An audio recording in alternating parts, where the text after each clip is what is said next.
स्वागत है mythic verse में, जहां कहानियां सिर्फ सुनाई नहीं जाती बल्कि जी जाती हैं। पौराणिक कथाओं से लेकर रहस्यमयी लोक कथाओं तक हम आपको सुनाते हैं वो आवाजें जो आपकी कल्पना को नई उड़ान देती हैं। डिस्क्लेमर: यहां प्रस्तुत सभी ऑडियो बुक्स और कहानियां केवल मनोरंजन और शिक्षा के लिए हैं। मूल रचनाओं के अधिकार उनके लेखकों और प्रकाशकों के पास सुरक्षित हैं। हमारा उद्देश्य है कहानियों का जादू आप तक पहुंचाना। लकी को जुआरियों के देवता ने स्वर्ग के द्वार परियोजना में भाग लेने के लिए चुना था।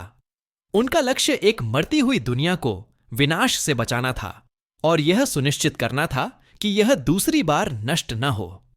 दुर्भाग्य से चीजें ईश्वर की योजना के अनुसार नहीं हुईं।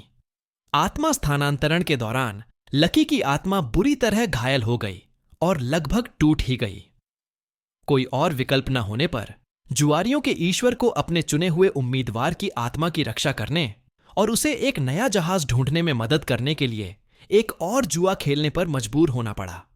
मानो भाग्य ने ही तय किया हो, लकी की आत्मा सोलाइस की दुनिया में भटकती रही जब तक कि वह एक नवजात शिशु के मृत शरीर में विलीन नहीं हो गई, जिसे नदी में बहने के लिए छोड़ दिया गया था।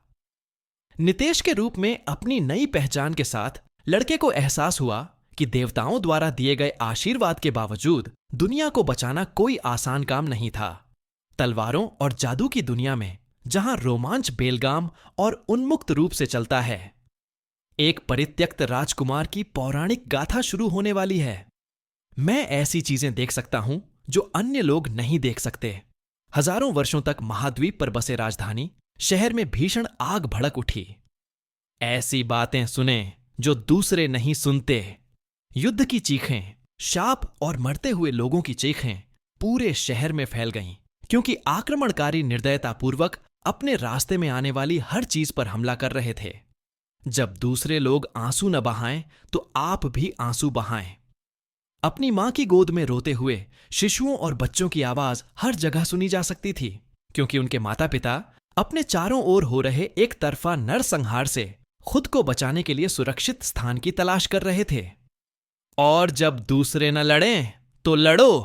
एक लाल बालों वाला लड़का राक्षसों के विशाल झुंड को देख रहा था, जो उसके जीवन की हर प्यारी चीज को नष्ट करने वाले थे। फिर भी वह निडर होकर उनकी ओर बढ़ रहा था और उसके साथ साथ कई पुरुष और महिलाएं भी चल रहे थे। मैं उन राक्षसों की तलाश में हूं जिनसे तुम्हें सबसे ज्यादा डर लगता है, अर्ध एल्फ ने धीरे से कहा और हाथ उठाकर अनगिनत मरे हुओं को अपने पक्ष में लड़ने के लिए बुलाया। मैं उन बुरे सपनों का पीछा करता हूं जो तुम्हारे सबसे मीठे सपनों को सताते हैं। मैं अंधेरे में चलता हूं ताकि दूसरे लोग प्रकाश देख सकें। मैं उन जीवों से अपनी पूरी ताकत से लड़ता हूं जो इस दुनिया के लिए खतरा है। एक विशाल अस्थि अजगर अर्ध एल्फ के सामने उतरा और सम्मान में अपना सिर झुकाया। लाल सिर वाले लड़के ने उसके सिर पर थपथपाया और फिर उसकी पीठ पर कूद पड़ा, अपनी मरे हुए सेना के साथ लड़ने की तैयारी में। अपने फटे हुए पंखों को एक जोरदार फड़फड़ाहट के साथ हड्डी का अजगर आकाश की ओर उड़ गया और एक गगनभेदी गर्जना की। उसका स्वामी तलवार की तरह अपनी पीठ के बल सीधा खड़ा था और उन अनगिनत राक्षसों को देख रहा था जो धीरे धीरे उसकी ओर बढ़ रहे थे। ऐसी दुनिया में जहां मेरा अस्तित्व लंबे समय से भुला दिया गया है, हाफ एल्फ ने कहा जब उसके अस्थि ड्रैगन ने अपना मुंह खोलकर ड्रैगन श्वास को मुक्त किया। मैं तुम्हें उस रास्ते की गलती बता दूंगा जिस पर तुम चले हो। यदि आपको वह आदर्श जीवन जीने का अवसर दिया जाए जिसका आपने हमेशा सपना देखा था, तो क्या आप ऐसा करेंगे, भले ही इसमें कुछ शर्तें जुड़ी हों? कुछ लोग इस अवसर को खुशी खुशी स्वीकार करेंगे, जबकि अन्य लोग अधिक सतर्क रहेंगे या इसे पूरी तरह से नजरअंदाज कर देंगे। लकी ने पहला विकल्प चुना और हेवंस गेट प्रोजेक्ट में शामिल होने के लिए एक एंजेल के प्रस्ताव को स्वीकार करने का निर्णय लिया। उनका मानना था कि यह एक ऐसा अवसर था जिससे वे उस दयनीय जीवन से अलग जीवन जी सकते थे जिसे उन्होंने कुछ घंटे पहले ही खो दिया था। ऐसा कहने के बाद लकी ने स्वयं को विशाल मल्टीवर्स में एक छायादार कार्यालय के अंदर पाया, जहां एक बेहद खूबसूरत देवदूत उसे घृणा से देख रहा था, जिसने उसकी मृत्यु के बाद उसे पृथ्वी से उठाया था। फिर देवदूत उसे दिव्य लोक ले गया उस मोटे ताजे 20 वर्षीय युवक से एक चरित्र निर्माण फॉर्म भरने को कहा गया जो उसके अगले जीवन के लिए एक टेम्पलेट के रूप में इस्तेमाल होगा। बालों का रंग। लकी ने अपने सामने रखे विकल्पों को गौर से देखा। फॉर्म एक बहुविकल्पीय प्रश्नावली जैसा था। उसे बस अपनी पसंद के आगे बने छोटे से गोले में रंग भरना था और उसका जवाब तय हो जाएगा। गोरा रंग अच्छा है, लेकिन यह बहुत आम है। चांदी या सफेद रंग कैसा रहेगा? गोलमटोल युवक ने सिर खुजलाते हुए सोचा। यह तो केवल पहला विकल्प था और उसे पहले से ही यह चुनने में कठिनाई हो रही थी कि वह अपने अगले जीवन के लिए क्या चाहता है। चलो लाल रंग चुनते हैं, लकी ने दृढ़ता से कहा। फिर उसने अपने पीछे बैठे देवदूत द्वारा दिए गए पेन से अपनी पसंद के रंग पर रंग चढ़ाया। अपनी पसंद करने के बाद बालों के अन्य विकल्प धूसर हो गए, जिसका अर्थ था कि वह अब अपनी पसंद वापस नहीं ले सकता था। पहले प्रश्न का उत्तर देने के बाद उस मोटे युवक ने दूसरी बार अपना सिर खुजलाया, क्योंकि अगला प्रश्न भी पहले प्रश्न जितना ही कठिन था। आंखों का रंग चुनें। नीला, हरा, हेजल, लाल, सोना, स्लेटी, भूरा। मेरे बालों का रंग लाल है, तो क्या मुझे आंखों का रंग भी लाल रखना चाहिए? ओह, उनके पास हेटेरोक्रोमिया का विकल्प भी है।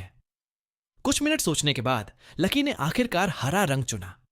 न जाने क्यों लाल बाल और हरी आंखें उसे उस खूबसूरत नायक की याद दिला रही थीं, जिसके बारे में उसने अपने किसी पसंदीदा उपन्यास में पढ़ा था। लिंग, बेशक पुरुष ही होना चाहिए। लकी ने अपनी पसंद बदलते हुए बुदबुदाया। मैं अभी भी अगले जन्म में पुरुष के रूप में पुनर्जन्म लेने की योजना बना रहा हूं। पिछले जन्म में मैंने कुछ भी हासिल नहीं किया। इस बार मैं अपनी जिंदगी पूरी तरह से जीना चाहता हूं। वजन, ऊंचाई, एम बॉडी बिल्ड, त्वचा का रंग।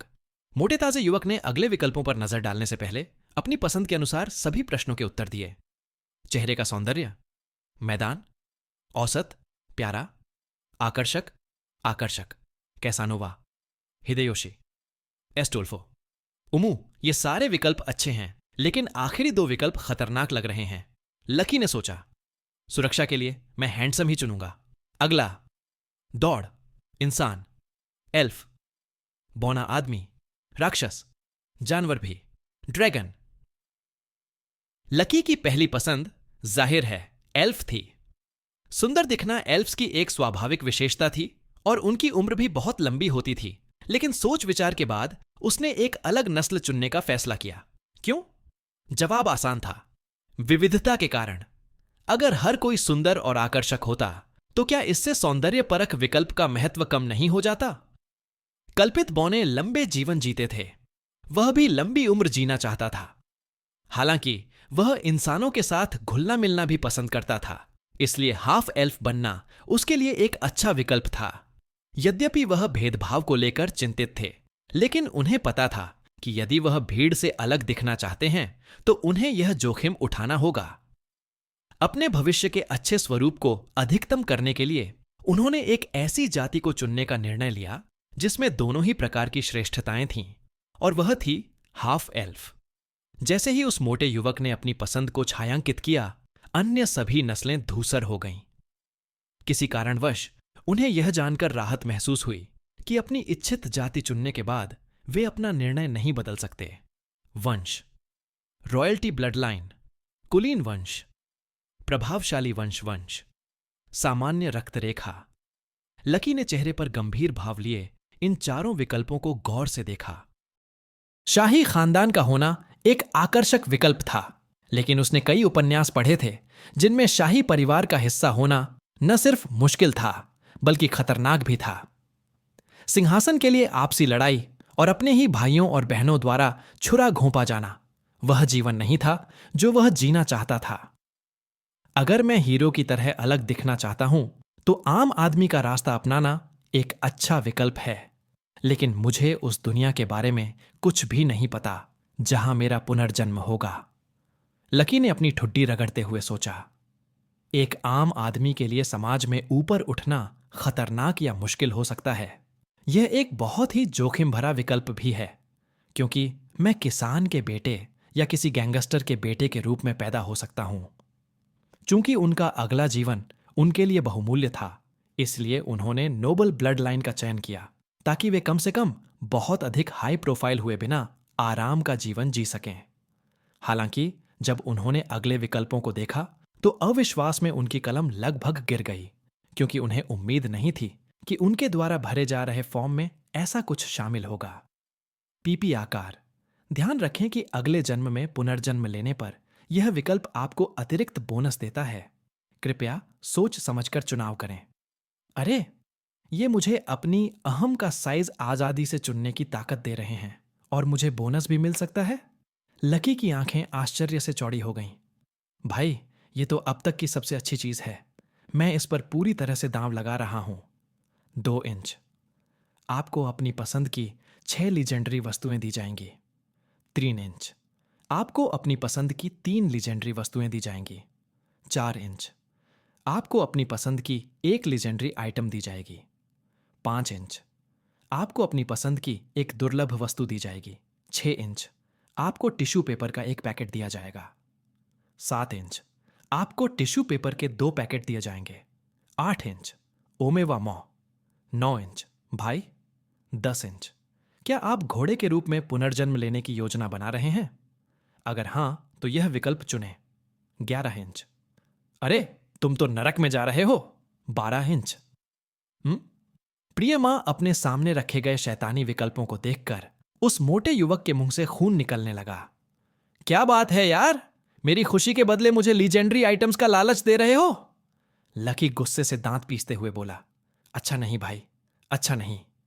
अपने भविष्य की खुशी और अपने छोटे भाई की खुशी पर विचार करने के बाद उस मोटे युवक ने अंततः अपना निर्णय लिया और दांत पीसते हुए अपनी पसंद के आगे वाले बुलबुले में छाया डाल दी।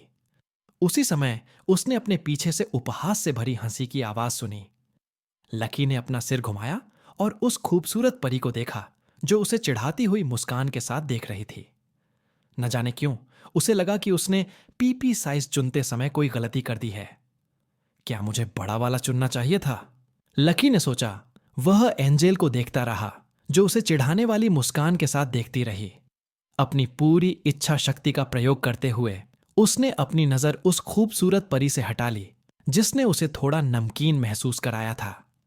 इसके बाद और भी प्रश्न आए और उस मोटे युवक ने अपनी पूरी क्षमता से उन सभी के उत्तर दिए। यह तो किसी खेल में किरदार रचने जैसा है, लकी ने सोचा। दुर्भाग्य से उनके पास पूर्वावलोकन का विकल्प नहीं है। अगर यह विकल्प होता तो शायद यह आसान होता। कितनी शर्म की बात है, सचमुच कितनी शर्म की बात है। सूची में कुछ और प्रश्न थे, लेकिन वे केवल छोटे प्रश्न थे। यह सुनिश्चित करने के लिए दोबारा जांच करने के बाद कि उसने सभी उत्तर सही दिए हैं, उसने वह रूप अपने पीछे खड़े देवदूत को दे दिया। देवदूत ने उसे लिया और उस पर एक सरसरी नजर डाली ताकि यह सुनिश्चित हो सके कि सभी प्रश्नों का उत्तर दिया गया है। यह देखने के बाद कि फॉर्म में कोई गलती नहीं है, उसने सिर हिलाकर सहमति जताई और उस मोटे लड़के को अपने पीछे आने को कहा। 5 मिनट बाद वे एक खुले स्थान पर पहुंचे जहां से आकाश में अनगिनत आकाश गंगाएं दिखाई दे रही थीं। यह उस लड़के ने अब तक देखी सबसे अद्भुत चीज थी। वह बस विस्मय से खड़ा ऊपर आसमान को निहार रहा था। घबराना बंद करो और मेरे पीछे आओ। तुम क्या हो, एक देहाती? देवदूत ने चिढ़कर पूछा। माफ करना, लकी ने उसकी ओर दौड़ते हुए कहा। उसने हमेशा फरिश्तों को दयालु और परोपकारी प्राणी समझा था। वे इस बदतमीज फरिश्तों जैसे बिल्कुल नहीं थे, जिसका व्यक्तित्व बहुत ही भयानक लग रहा था। 10 मिनट बाद वे अद्भुत दृश्य के केंद्र में स्थित एक छोटी सी झोपड़ी में पहुंचे। महामहिम मैक्सवेल, मैं वह आत्मा लेकर आई हूं जिसका आपने अनुरोध किया था, देवदूत ने दरवाजा खोलते हुए कहा। जब वे कमरे में दाखिल हुए तो उस गोल मटोल लड़के ने एक बूढ़े आदमी को देखा जिसके चेहरे पर एक मुग्ध भाव था और वह अपने कंप्यूटर की स्क्रीन पर नजरें गड़ाए हुए था। जब उस बूढ़े व्यक्ति को यह एहसास हुआ कि वह अब कमरे के अंदर अकेला नहीं है तो उसे बहुत देर नहीं लगी। सबसे पहले उन्होंने तुरंत खड़े होकर अपने शरीर का उपयोग करके उनका दृश्य अवरुद्ध कर दिया ताकि वे कंप्यूटर स्क्रीन पर छवि न देख सकें। हालांकि यह केवल एक संक्षिप्त क्षण के लिए था। लकी ने पहले ही अपने कंप्यूटर पर एक अर्धनग्न एनीमे लड़की की छवि देख ली थी। दुर्भाग्यवश यद्यपि बूढ़ा व्यक्ति अपने दोनों मेहमानों को सब कुछ देखने से रोकने में कामयाब रहा, लेकिन उसके प्रयास को अचानक कमरे में चारों ओर लगे ध्वनि स्पीकरों से आने वाली तेज आवाजों ने बर्बाद कर दिया। यह वह क्षण था जब बूढ़े आदमी को एहसास हुआ कि उसने गलती कर दी है।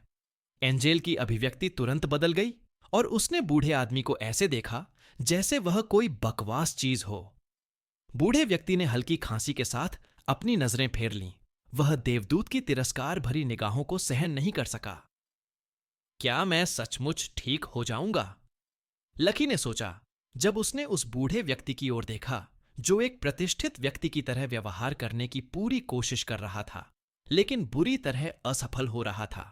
स्पष्टतः वृद्ध व्यक्ति को यह उम्मीद नहीं थी कि कोई व्यक्ति बिना दरवाजा खटखटाए उसके कमरे में घुस आएगा, जबकि वह युवा दर्शकों के लिए अनुपयुक्त कुछ देख रहा था। लड़के, तुम्हारा नाम क्या है? मैक्सवेल नाम के बूढ़े व्यक्ति ने अपने कंप्यूटर को जबरदस्ती बंद करने के लिए उसका पावर बटन दबाते हुए पूछा। ब्रोस बिफोर हॉज ब्रदरहुड के सदस्य के रूप में लड़के ने विषय बदलने के लिए बूढ़े व्यक्ति के प्रयास में साथ देने का निर्णय लिया। मेरा नाम है लकी। लकी ने थोड़ी तनावपूर्ण मुस्कान के साथ कहा। लकी? अच्छा नाम है। बूढ़े ने लकी को सिर से पैर तक देखते हुए कहा। तो फिर लकी, क्या मेरी असिस्टेंट हिमिया ने तुम्हें सब कुछ पहले ही समझा दिया है? हां, उसने कहा कि मुझे हेवंस गेट प्रोजेक्ट में भाग लेने के लिए चुना गया है। और क्या उसने इसके अलावा कुछ और कहा? लकी ने अपना सिर हिलाया और एंजेल की ओर देखा, जिसने अपनी बाहें छाती पर रखी हुई थीं। उसने कहा कि यह प्रोजेक्ट गोपनीय है, लकी ने जवाब दिया। उसने मुझसे बस इतना ही कहा था कि मैं अपने पुनर्जन्म का फॉर्म भर दूं। मैं समझ गया, मैक्सवेल ने अपनी ठुड्डी पर सफेद दाढ़ी से खेलते हुए कहा। बहुत अच्छा। कुछ और कहने से पहले मुझे अपना परिचय ठीक से दे दो। मैं जुआरियों का देवता हूं, मैक्सवेल।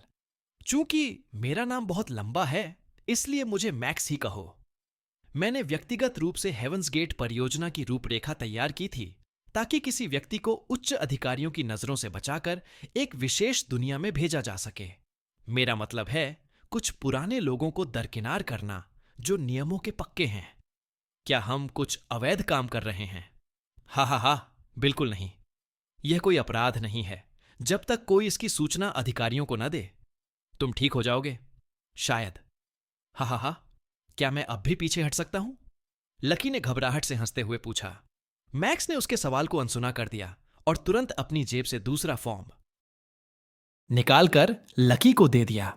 यह उस फॉर्म के समान लग रहा था जिसे लड़के ने अभी अभी भरा था, इसलिए उसने अनुमान लगाया कि यह उसके चरित्र निर्माण सेटिंग्स का ही विस्तार हो सकता है। चूंकि मैंने तुम्हें अपना गिनीपिग बनने के लिए चुना है, मतलब मेरे हीरो जो इस शानदार प्रोजेक्ट में हिस्सा लेंगे, तो स्वाभाविक है कि मैं तुम्हें कुछ मुफ्त चीजें दूं। मैक्स ने ऐसी मुस्कान के साथ कहा जो सभी ठगों को शर्मिंदा कर दे। तुम सिर्फ एक ही चुन सकते हो, इसलिए अपना समय लो और सोच समझकर चुनाव करो। लकी ने वह फॉर्म पकड़ लिया जो जुआरियों के देवता ने उसे दिया था और बिना किसी अपेक्षा के उसकी विषय वस्तु पढ़ ली। हालांकि आधे मिनट बाद लकी की आंखें आश्चर्य से चौड़ी हो गईं जब उसने अपने हाथ में पकड़े फॉर्म पर लिखे अद्भुत मुफ्त उपहार को पढ़ा। विशेष एड ऑन, आप केवल एक ही चुन सकते हैं। प्रणाली, पुनर्जन्म पर आपको एक यादृच्छिक सिस्टम दिया जाएगा। ध्यान रखें कि आपको जो सिस्टम मिलेगा उसे बदला या वापस नहीं किया जा सकता। अगर आपको कभी हिजड़ा सिस्टम मिल जाए तो समझिए कि आप जिंदगी भर के लिए बर्बाद हो गए। यादृच्छिक उच्च स्तरीय कौशल, आपको शुरुआत में ही एक रैंडम हाई टियर स्किल मिलेगी। यह स्किल सिर्फ आपके लिए होगी और आपकी आत्मा से जुड़ी होगी। डूसीएक्स अनुभव लाभ, यदि आप ऐसी दुनिया में पुनर्जन्म लेते हैं जहां आपको अनुभव अंक प्राप्त होते हैं, तो आप औसत व्यक्ति की तुलना में 20 गुना तेजी से विकसित हो पाएंगे। आकर्षण, आपका आकर्षण स्तर अपने चरम पर होगा। अगर आप किसी पत्थर को देर तक देखते रहेंगे तो वह भी आपसे प्यार करने लगेगा।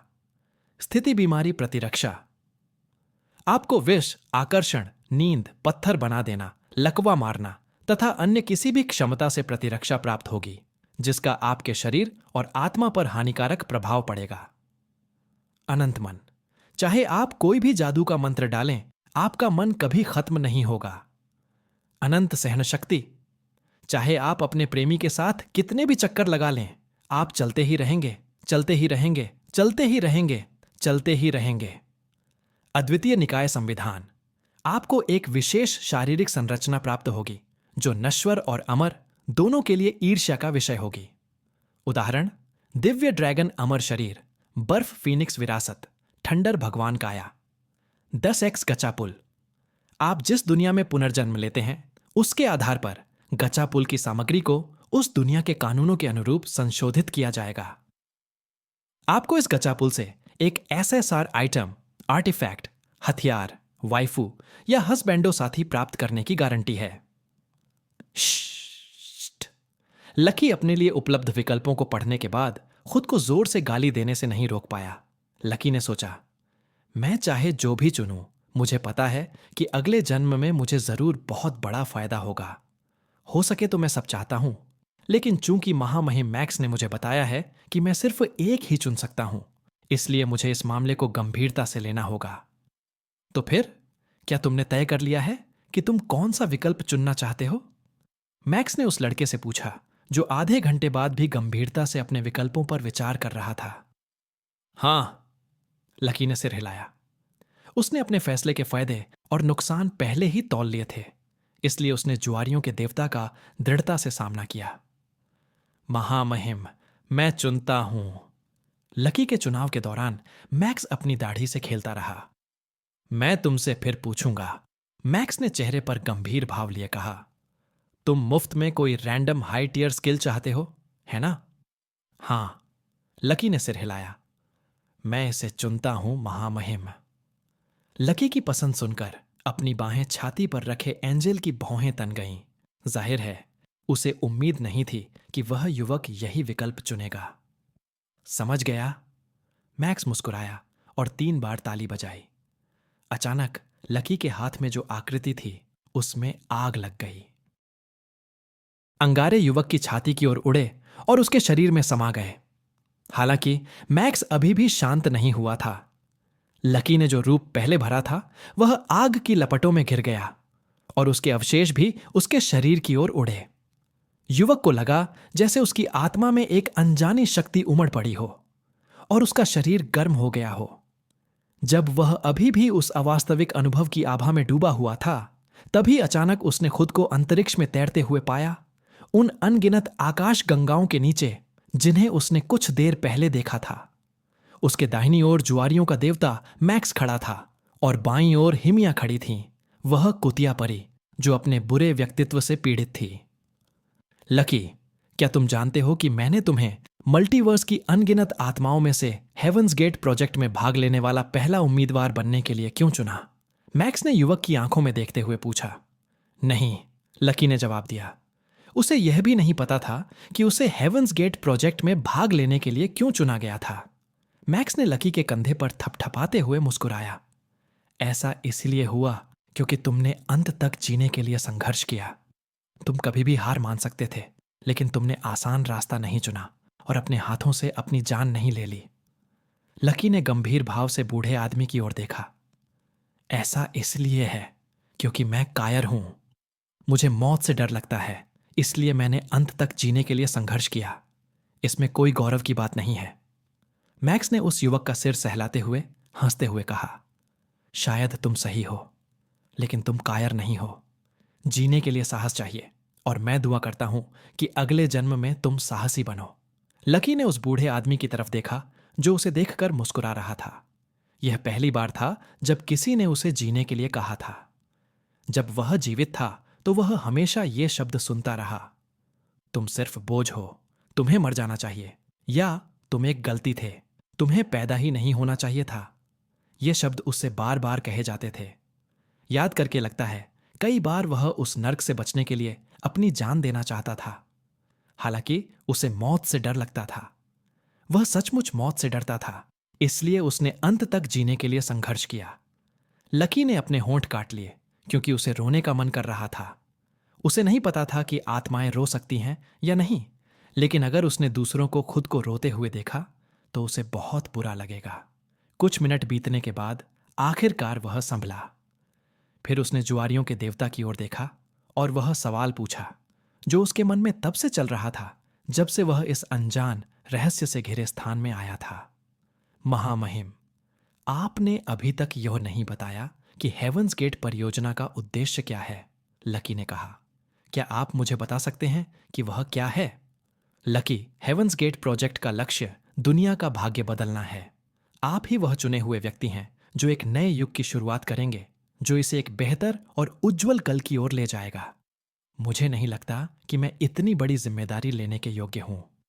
उस दुनिया में खूबसूरत महिलाएं तुम्हारा इंतजार कर रही हैं। अगर तुम भाग्यशाली हो तो तुम्हारी एक से ज्यादा पत्नियां भी हो सकती हैं।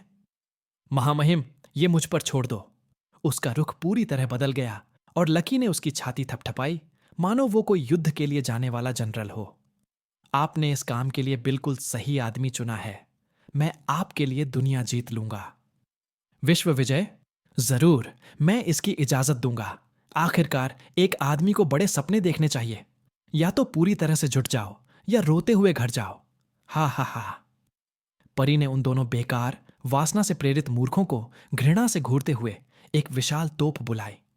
उसका धैर्य पहले ही चरम पर था और वह जल्द से जल्द इस काम को खत्म करना चाहती थी। जब मैक्स ने एंजेल के हाव भाव देखे तो उसके चेहरे पर एक कड़वी मुस्कान उभर आई और उसने लकी को पास आने का इशारा किया। आओ लकी, मैक्स ने आदेश दिया। अब तुम्हारी यात्रा शुरू करने का समय आ गया है। जुआरियों के देवता ने हाथ हिलाया और उनके सामने एक दरवाजा प्रकट हुआ। फिर उन्होंने उसे खोला और लड़के को घसीटते हुए अंदर चले गए। परी उन दोनों के पीछे पीछे गई और अपने पीछे दरवाजा बंद कर लिया। वे परीक्षण क्षेत्र की ओर बढ़ रहे थे, जहां हाइपर सुपर मेगा रीबर्थ तोप उनका इंतजार कर रही थी। वाह! लकी की आंखें चमक उठीं जब उसने सामने खड़ी विशाल तोप को देखा। यह तो कमाल है! मैक्स हंसा और लड़के के कंधे पर थपथपाया, क्योंकि वह उसकी प्रतिक्रिया से बहुत खुश था। इस चीज को बनाने में बहुत खर्च आया है, मैक्स ने मुस्कुराते हुए कहा। हिमिया प्यारी, क्या तुम तोप चलाकर देख सकती हो कि सब कुछ तैयार है? ठीक है, देवदूत ने उत्तर दिया। फिर वह कंट्रोल पैनल की ओर गई और तोप को गर्म करने और ऊर्जा इकट्ठा करने के लिए बटन दबाने लगी। जब वह यह काम कर रही थी, मैक्स लकी को तोप बनाने की विधि बताने में व्यस्त था। इस तोप का नाम hyper super mega rebirth cannon है, संक्षेप में सिंप, मैक्स ने कहा। खूबसूरत है ना?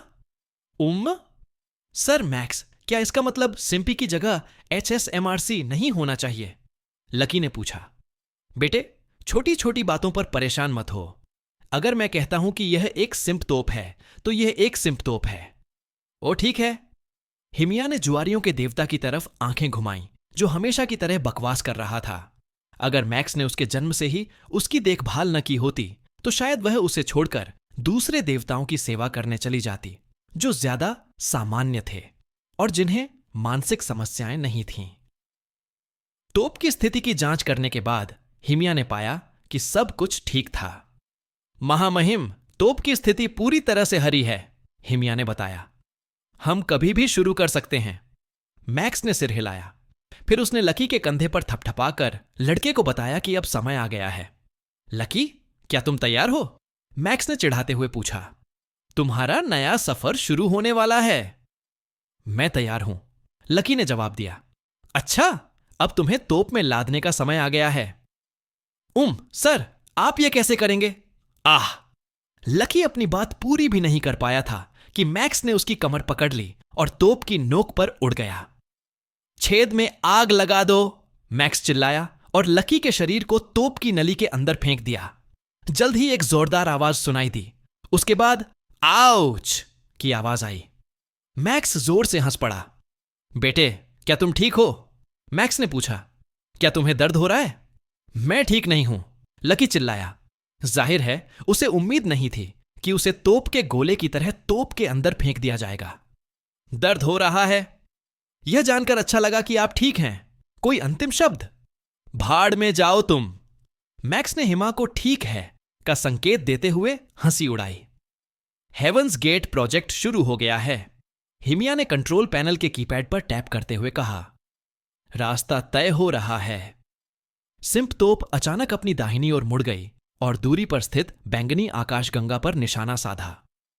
निर्देशांकों का ठीक से मिलान हो जाने के बाद हिमिया ने तोप के फायरिंग मैकेनिज्म वाले कांच के आवरण को खोला। सर, तोप फायर करने के लिए तैयार है। उलटी गिनती शुरू करो, मैक्स ने आदेश दिया। हिमिया ने सिर हिलाया। उलटी गिनती शुरू।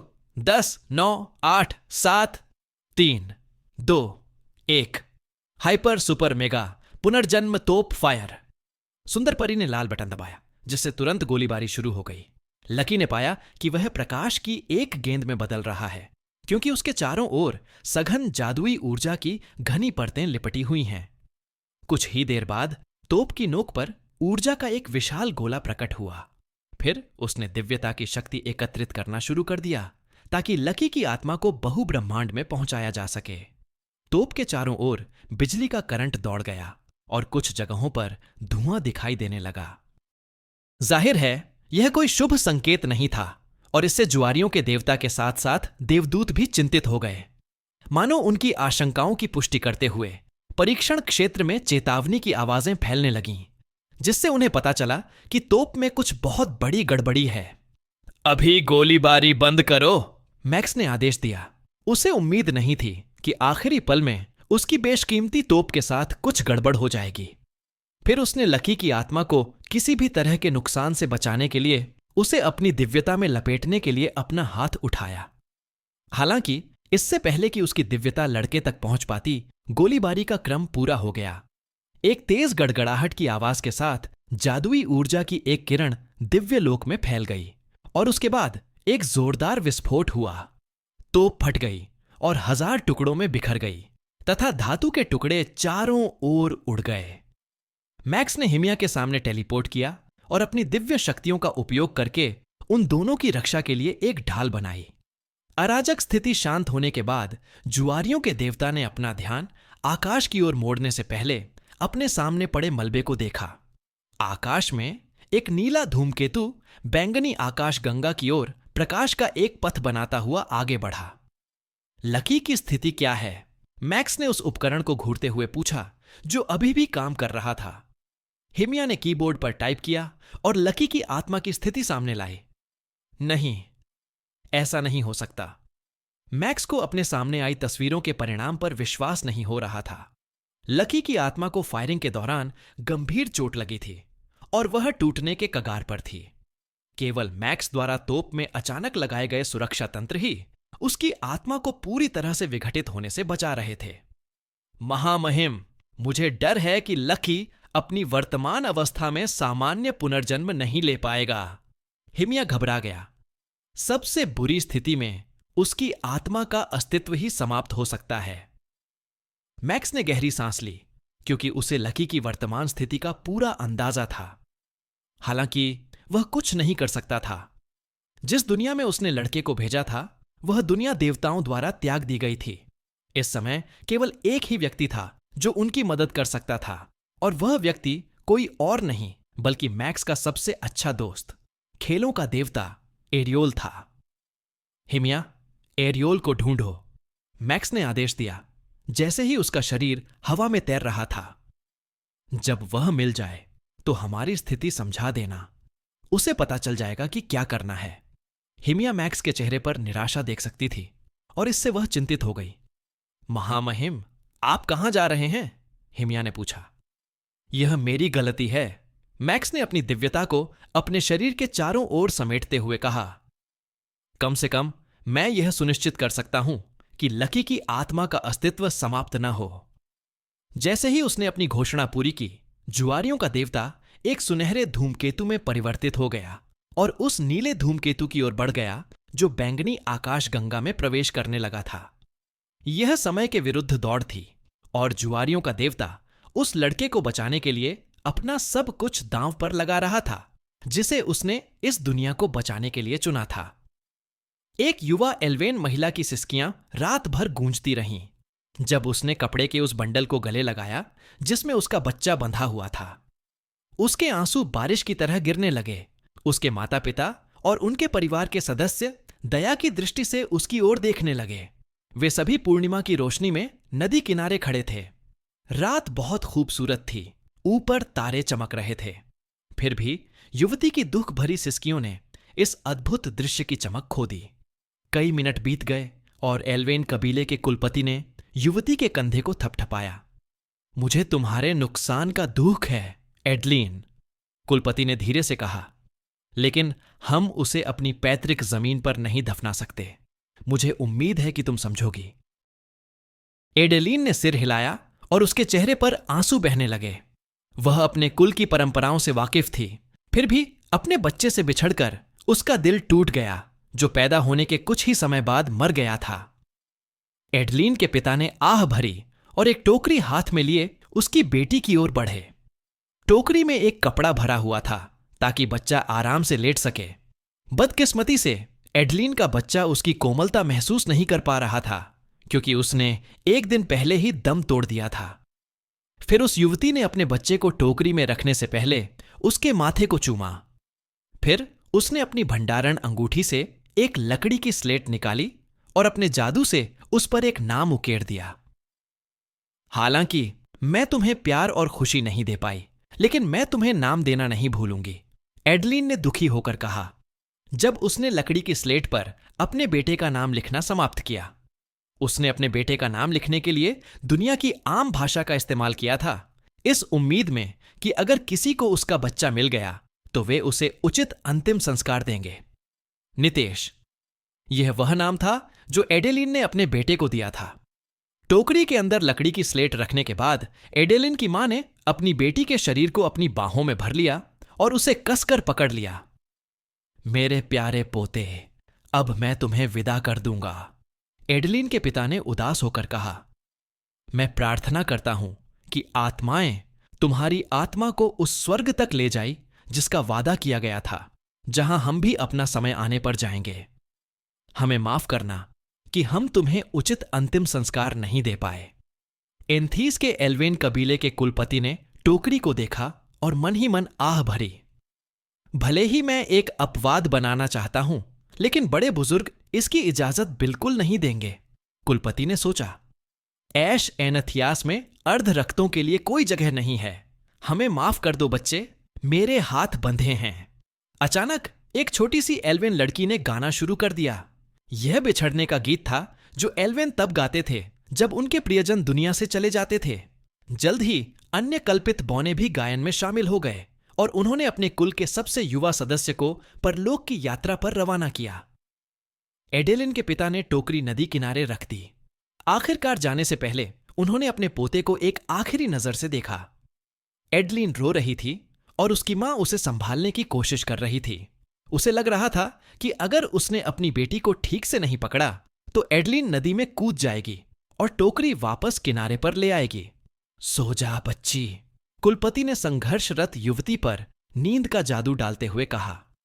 एडलिन को लापरवाही से काम करने से रोकने के लिए यही एक उपाय उनके दिमाग में आया। जल्द ही युवती ने तड़पना बंद कर दिया और अपनी मां की बाहों में गिर पड़ी। उसके आंसू लगातार बह रहे थे, क्योंकि वह जानती थी कि जब वह उठेगी तो अपने बेटे को फिर कभी नहीं देख पाएगी। टोकरी एवोनली नदी पर तैरती रही और नदी की धाराओं के साथ बहकर ऐश एंथियास की भूमि से बहुत दूर चली गई, जहां उसका स्वागत नहीं किया गया, यहां तक कि मृत्यु के बाद भी नहीं। कई घंटे बीत गए और टोकरी कई मील की यात्रा कर चुकी थी, बिना किसी के या किसी चीज के द्वारा रोके। नदी में रहने वाले कुछ जीवों ने उस पर ज्यादा ध्यान नहीं दिया, क्योंकि उन्हें टोकरी में जीवन का कोई संकेत नहीं मिला।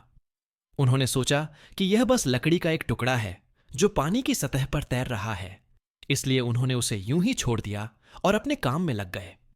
अचानक तारों से भरे आकाश के ऊपर एक नीला धूमकेतु आकाश में एक चमकदार रेखा बनाता हुआ दिखाई दिया।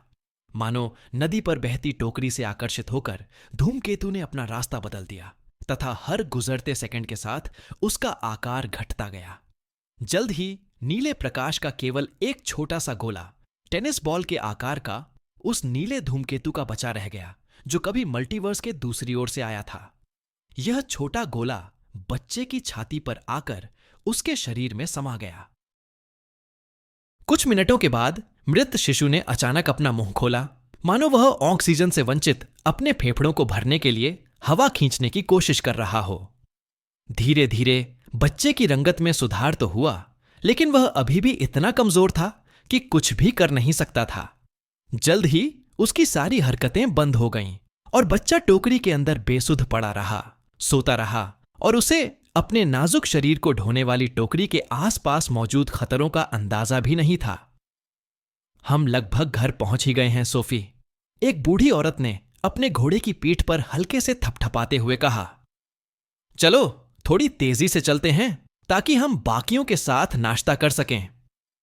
एक छोटी सी हॉर्न की आवाज ने उसके अनुरोध का उत्तर दिया और 3 मीटर लंबे सफेद दरियाई घोड़े का सिर पानी से ऊपर आ गया।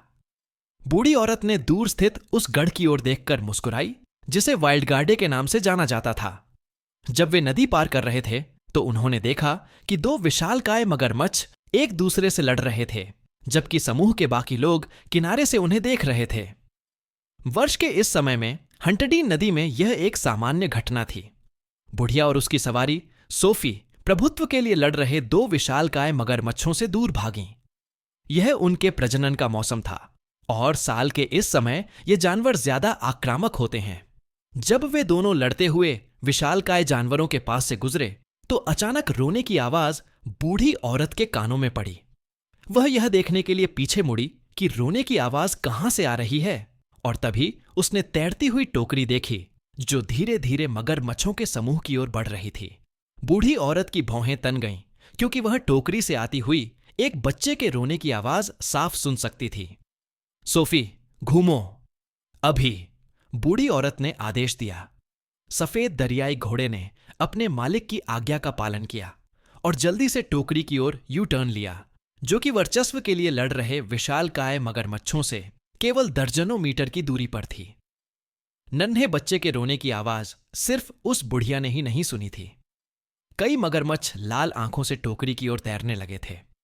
उनके लिए बच्चे का रोना मुफ्त भोजन के निमंत्रण के समान था।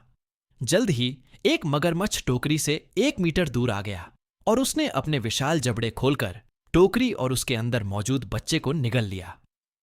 हालांकि इससे पहले कि वह अपने शिकार पर दावा कर पाता, उसका एक पैर उसके थूथन पर आ पड़ा और उसने बलपूर्वक उसके जबड़े को कसकर बंद कर दिया। बूढ़ी महिला ने मगरमच्छों को पत्थर की तरह इस्तेमाल करते हुए कूदने से पहले दोनों हाथों से टोकरी उठा ली। एक अंतिम छलांग के साथ वह चतुराई से सफेद दरियाई घोड़े की पीठ पर उतरी और उसे जितनी तेजी से हो सके भागने का आदेश दिया। क्रोधित मगरमच्छ दहाड़ते हुए उस चोर की ओर बढ़े जो उनका शिकार चुराकर भाग रहा था। दोनों लड़ रहे मगरमच्छों ने भी अपनी लड़ाई रोक दी और दरियाई घोड़े के भागने का रास्ता रोक दिया।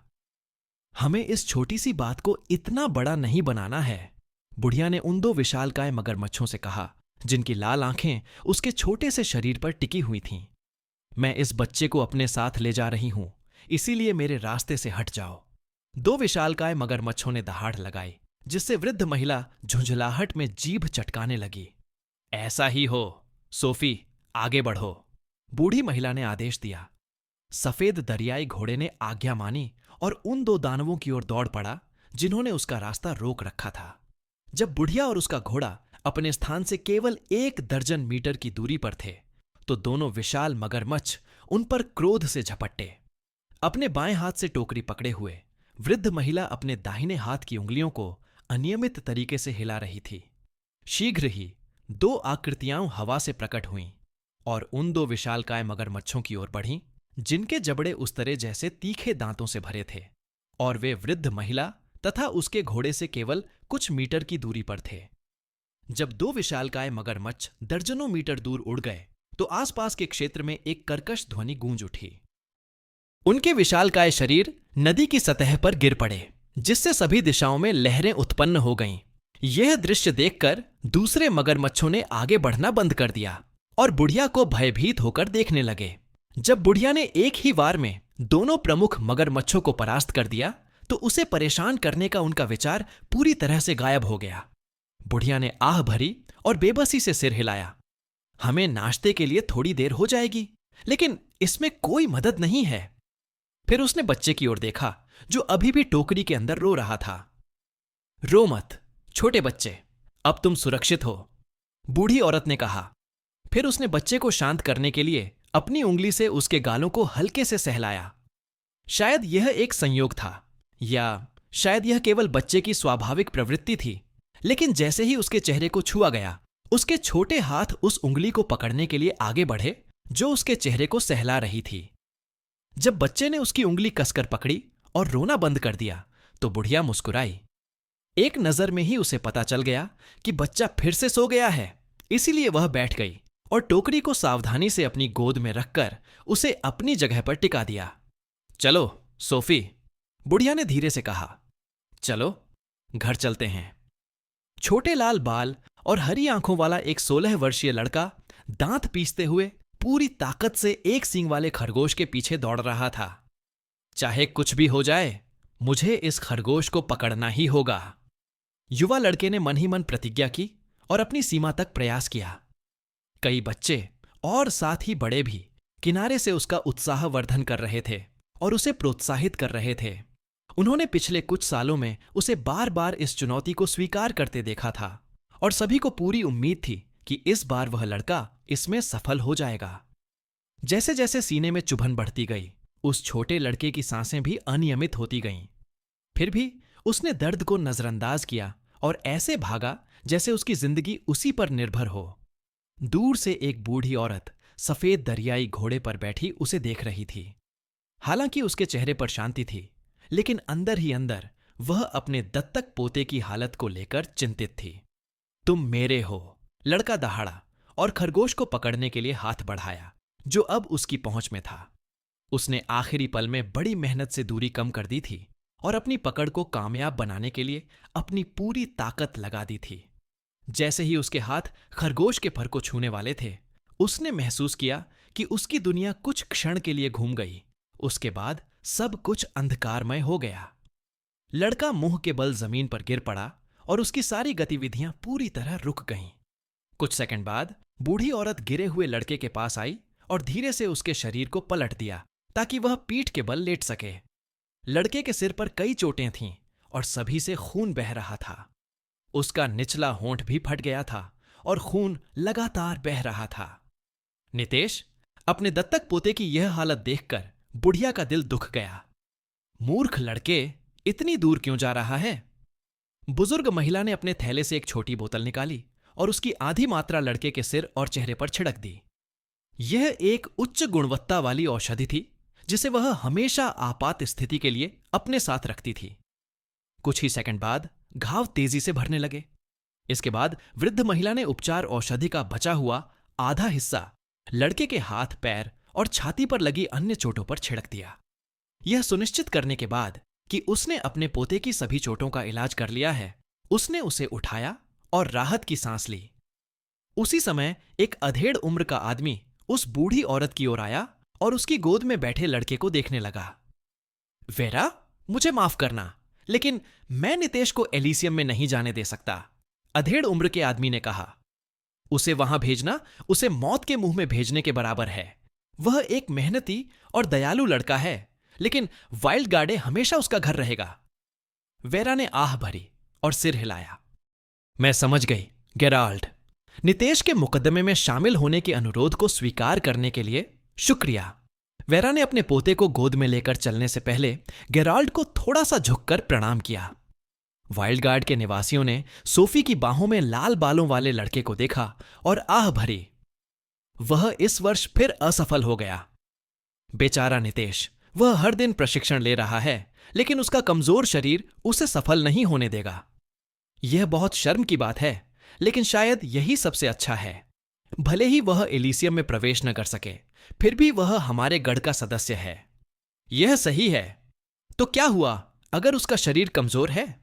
मैं उससे भी ज्यादा ताकतवर लोगों को जानता हूं जो एलिसियम के अंदर मर चुके हैं। तुम चाहे कितने भी ताकतवर क्यों ना हो, अगर तुम मर भी गए तो कोई फर्क नहीं पड़ेगा। जब नितेश ने आंखें खोलीं तो उसने खुद को एक परिचित कमरे में लेटा हुआ पाया। यह वह कमरा था जहां वह अपने जीवन के अधिकांश समय तक रहे थे, और इस खोज ने उन्हें असहाय महसूस कराया। नितेश ने सोचा, मैं फिर से असफल हो गया। उसने अपना चेहरा बाएं हाथ से ढक लिया। कुछ ही देर बाद लड़के के सिसकने की आवाज पूरे कमरे में फैल गई। मैं असफल क्यों पैदा हुआ? मैं बेकार क्यों पैदा हुआ? बाकी लोग 14 साल की उम्र में एलिसियम में प्रवेश कर पाए थे। मैं अब 16 साल का हूं और अभी भी यहीं हूं। आखिर मेरे जीवन का उद्देश्य क्या है? मैंने दादी को फिर से निराश किया। अब मुझे उनका सामना करने में बहुत शर्म आती है। नितेश के आंसू बिना रुके बहते रहे। उसके दिल में शर्म, शर्मिंदगी और बेबसी एक उग्र नदी की तरह फूट पड़ी। उसने अपनी दादी को गौरवान्वित करने के लिए अपनी शक्ति के अनुसार हर संभव प्रयास किया था, लेकिन अपने शरीर को पीड़ित करने वाली अज्ञात बीमारी के कारण वह अक्सर खड़े होने पर भी बेहोश हो जाता था। इस वजह से वह ठीक से प्रशिक्षण और अध्ययन करने में असमर्थ थे। आमतौर पर जब बच्चे 12 वर्ष के हो जाते थे तो वे एलिसियम में प्रवेश करने के लिए आधिकारिक तौर पर अपना प्रशिक्षण शुरू कर देते थे। एलिसियम क्षेत्र, या संक्षेप में एलिसियम, दुनिया के संसाधनों का प्राथमिक स्रोत था। केवल वे ही जो आवश्यकताओं को पूरा करते थे इस विशेष स्थान में प्रवेश कर सकते थे और उस अजीब फिर भी खूबसूरत दुनिया में अपने गढ़ का विस्तार कर सकते थे, जो उस दुनिया से बिल्कुल अलग थी जिसमें वे रहते थे। वाइल्ड गार्डे गढ़ के अनुभवी योद्धा इन युवा बच्चों को प्रशिक्षित करेंगे ताकि वे इस नई दुनिया की खोज के लिए तैयार हो सकें। जब नितेश 12 साल का हुआ तो उसने भी अपने दोस्तों के साथ ट्रेनिंग शुरू की। उसने सोचा था कि वह एलिसियम में उनके साथ उनके रोमांचक सफर में शामिल हो पाएगा, लेकिन हकीकत ने उसे करारा तमाचा मारा। प्रशिक्षण के दौरान बेहोश होने की प्रवृत्ति के कारण उन्हें कई चोटें आईं और कई लोग घायल हो गए। 14 साल की उम्र में तलवार चलाते हुए वह बेहोश हो गया और तलवार उड़ गई। शुक्र है कि उसने किसी को नहीं मारा, लेकिन इस वजह से दूसरे लोग उससे लड़ने से कतराने लगे। सहन शक्ति प्रशिक्षण यानी लंबी दूरी की दौड़ भी एक समस्या थी। कभी कभी दौड़ते दौड़ते नितेश बेहोश हो जाता था, जिससे उसके दोस्तों को उसे तब तक गोद में उठाकर चलना पड़ता था जब तक वे गढ़ तक वापस नहीं पहुंच जाते। पहले तो वे इसे बर्दाश्त कर लेते थे, लेकिन जब ऐसा कई बार हुआ तो उन्होंने विनम्रता से उससे कहा कि बिना निगरानी के उसे लंबी दूरी तक दौड़ने का प्रयास नहीं करना चाहिए। आखिरी घटना उनके साथ धनुष अभ्यास के दौरान हुई थी। वे बेहोश हो गए और गलती से तीर छूट गया, जिससे प्रशिक्षक के नितंब पर चोट लग गई। इस वजह से उन्हें फिर से तीरंदाजी प्रशिक्षण में भाग लेने से प्रतिबंधित कर दिया गया। यद्यपि उसने अपने प्रशिक्षकों से बहुत विनती की, लेकिन सभी ने सिर हिलाकर विनम्रता से कहा कि वह अपनी दादी की देखरेख में ही प्रशिक्षण ले। वेरा अपने पोते को प्रशिक्षित करने से बहुत खुश थीं, लेकिन नितेश की अस्थिर स्थिति के कारण कई बार ऐसा हुआ कि प्रशिक्षण के दौरान ही उनके पोते की जान जाते जाते बची। अंत में वेरा ने नितेश से कहा कि योद्धा बनना उसके लिए उपयुक्त नहीं है, लेकिन नितेश यह सच सुनना नहीं चाहता था। बाकी सबकी तरह नितेश भी एलिसियम जाना चाहता था। वह अपनी दादी को गौरवान्वित करना चाहता था। नितेश एक उच्च रैंकर बनना चाहता था और अपनी दादी को दिखाना चाहता था कि उन्होंने उसे बचपन से पालने में अपना समय बर्बाद नहीं किया। वह नहीं चाहता था कि उसे असफल या बेकार इंसान का तमगा मिले। दुनिया में नितेश का एकमात्र परिवार वही थी और वह उसे दिखाना चाहता था कि वह बेकार नहीं है। इसलिए खुद को साबित करने के लिए वह गुप्त रूप से प्रशिक्षण लेता था।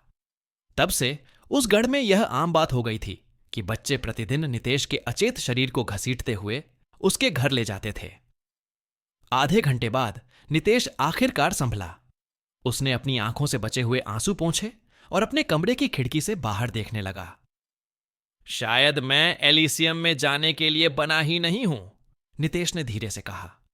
इस बार उसका सचमुच हार मानने का मन कर रहा था। एलिसियम एक ऐसी जगह थी जहां से कई अद्भुत चीजें हासिल की जा सकती थीं। इस दुनिया में आने वाला कोई भी व्यक्ति धन, प्रसिद्धि, वैभव और अपने सबसे बड़े सपनों को साकार कर सकता था। यह एक अजीब दुनिया थी जो कई साल पहले प्रकट हुई थी, 100 साल के युद्ध के ठीक बाद, जिसने सोलाइस की दुनिया को पतन के कगार पर पहुंचा दिया था। यह एक नया मोर्चा था जिसमें उनकी दुनिया को बचाने की कुंजी थी। यही वजह थी कि कई युवा और वृद्ध लोग इस अनजान दुनिया में प्रवेश करना और उसे तलाशना चाहते थे। नितेश भी उनमें से एक था। फिर भी अपने कमजोर शरीर के कारण जो उसके दिल की चाहत को पूरा नहीं कर पा रहा था, उसे एक बार फिर यह मौका नहीं मिला। जैसे ही वह अपने सपने को त्यागने के लिए स्वयं को मनाने की कोशिश कर रहा था, उसके चारों ओर एक जोरदार हंसी फैल गई। तुमने इतने समय तक संघर्ष किया है और अब तुम हार मान रहे हो? उसके कान के पास एक चिढ़ाने वाली आवाज आई। अचानक आई अप्रत्याशित आवाज से नितेश डर के मारे बिस्तर से उछल पड़ा। फिर उसने जल्दी से अपने कमरे में चारों ओर देखा और पता लगाने की कोशिश की कि आवाज कहां से आ रही है। आखिर कहां देख रहे हो? चिढ़ाती हुई आवाज ने पूछा। मैं यहीं तुम्हारी खिड़की के बाहर हूं। नितेश खिड़की की ओर चला गया और उसके सामने एक छोटा लड़का आया जिसके छोटे गहरे नीले बाल और ग्रे आंखें थीं, जो लगभग 10 साल का लग रहा था, जो उसके सामने हवा में तैर रहा था। आप कौन हैं? नितेश ने उस छोटे लड़के को घूरते हुए पूछा, जिसे उसने वाइल्ड गार्डे गढ़ में पहले कभी नहीं देखा था।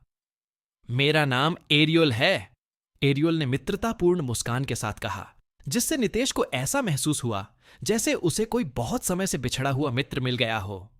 मैं खेलों का भगवान हूं और मैं यहां अपने सबसे अच्छे दोस्त मैक्सवेल की मदद करने आया हूं ताकि वह जो काम शुरू किया था उसे पूरा कर सके।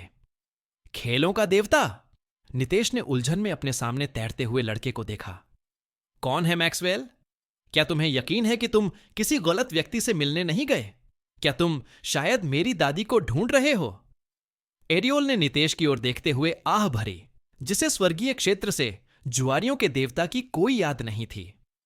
लगता है तुम्हारी आत्मा को बहुत ज्यादा नुकसान पहुंचा है, एरियोल ने कहा। तुम्हारा पुनर्जन्म ठीक से नहीं हुआ, इसीलिए तुम्हारा वर्तमान शरीर और तुम्हारी आत्मा एक दूसरे के साथ तालमेल नहीं बिठा पा रहे हैं और तुम बार बार बेहोश हो रहे हो।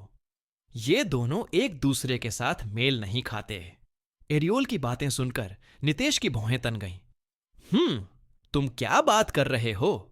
क्या तुम्हें यकीन है कि तुम गलत इंसान से बात नहीं कर रहे हो? क्या लकी नाम से आपको कुछ याद आता है? लकी? कौन है वो? मेरा नाम नितेश है। एरियोल को जब एहसास हुआ कि नितेश को अपने पुनर्जन्म से पहले की कोई भी बात याद नहीं है, तो वह कड़वी मुस्कान के साथ मुस्कुराया। वह एक स्लेट की तरह था जिसे साफ कर दिया गया हो। लगता है मुझे शुरुआत से ही शुरुआत करनी होगी, एरियोल ने सोचा। फिर उसने अपने सामने खड़े लाल बालों वाले लड़के की तरफ देखा, जिसके साथ उसके सबसे अच्छे दोस्त ने जुआ खेलने का फैसला किया था। नेह, नितेश, क्या तुम एलिसियम में प्रवेश करना चाहते हो? एरियोल ने पूछा। हां, नितेश ने जवाब दिया, लेकिन मेरे पास उस दुनिया में जिंदा रहने के लिए जरूरी योग्यताएं नहीं हैं। एरियोल ने सिर हिलाया। सच है, अगर तुम अभी एलिसियम में प्रवेश करोगे तो तुम्हारी मौत बहुत ही दयनीय और दयनीय होगी। लेकिन अगर मैं तुमसे कहूं कि मैं तुम्हें उस दुनिया में कदम रखने के लिए जरूरी शर्तें पूरी करने में मदद कर सकता हूं, जिसका तुमने हमेशा सपना देखा है, तो क्या होगा? नितेश ने अपनी आंखें सिकोड़ लीं और अपना ध्यान एरियोल पर केंद्रित किया, जो उदास भाव से उसकी ओर देख रहा था। इसके बदले में मुझे क्या करना होगा? नितेश ने पूछा। वह जानता था कि दुनिया में मुफ्त में कुछ नहीं मिलता। हालांकि उसे एरियोल से कोई द्वेष नहीं था, फिर भी वह नितेश का पहली बार मिला हुआ एक व्यक्ति था। वह किसी अजनबी पर इतनी आसानी से भरोसा तो नहीं कर सकता था, है ना? मैं चाहता हूं कि तुम संघर्ष करो, एरियोल ने उत्तर दिया। अंत तक संघर्ष करो, चाहे तुम नायक बनो या दानवराज। मैं बस यही चाहता हूं कि तुम जीने के लिए अपनी पूरी शक्ति लगा दो। क्या तुम मुझसे यह वादा कर सकते हो? इतना ही? हां। जब मैं मर जाऊं तो तुम मुझसे अपनी आत्मा देने के लिए नहीं कहोगे? उसी क्षण एरियोल के चेहरे पर मुस्कान आ गई। अच्छा, अगर तुम मुझे अपनी आत्मा देना चाहो तो मैं उसे भी स्वीकार कर सकता हूं, एरियोल ने चिढ़ाते हुए कहा। क्या तुम देना चाहोगी? बिल्कुल नहीं, नितेश ने दृढ़ता से अपना सिर हिलाया। मैंने सुना है कि जो लोग अपनी आत्मा शैतान को बेच देते हैं, उन सबका असमय अंत हो जाता है। मैं भी वही हश्र नहीं सहना चाहता। एरियोल ने हाथ हिलाते हुए मुस्कुराया। अचानक नितेश ने खुद को एक साफ नीले समुद्र के ऊपर खड़ा पाया, जो ऊपर नीले आकाश को प्रतिबिंबित कर रहा था।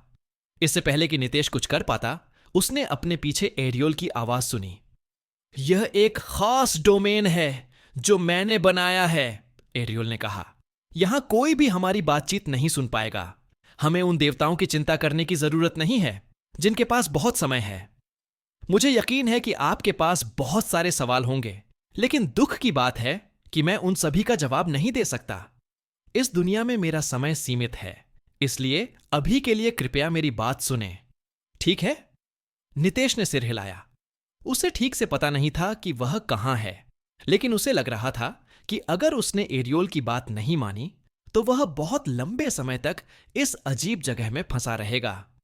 पहले मैं तुम्हारी याददाश्त वापस लाने में तुम्हारी मदद करूं, एरियोल ने नितेश के सिर पर हाथ रखते हुए कहा।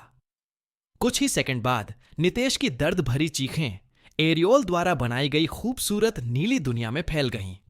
एरियोल ने बिना पलक झपकाए अपने हाथ से दिव्यता डालना जारी रखा ताकि नितेश द्वारा भूली गई यादों को ठीक किया जा सके।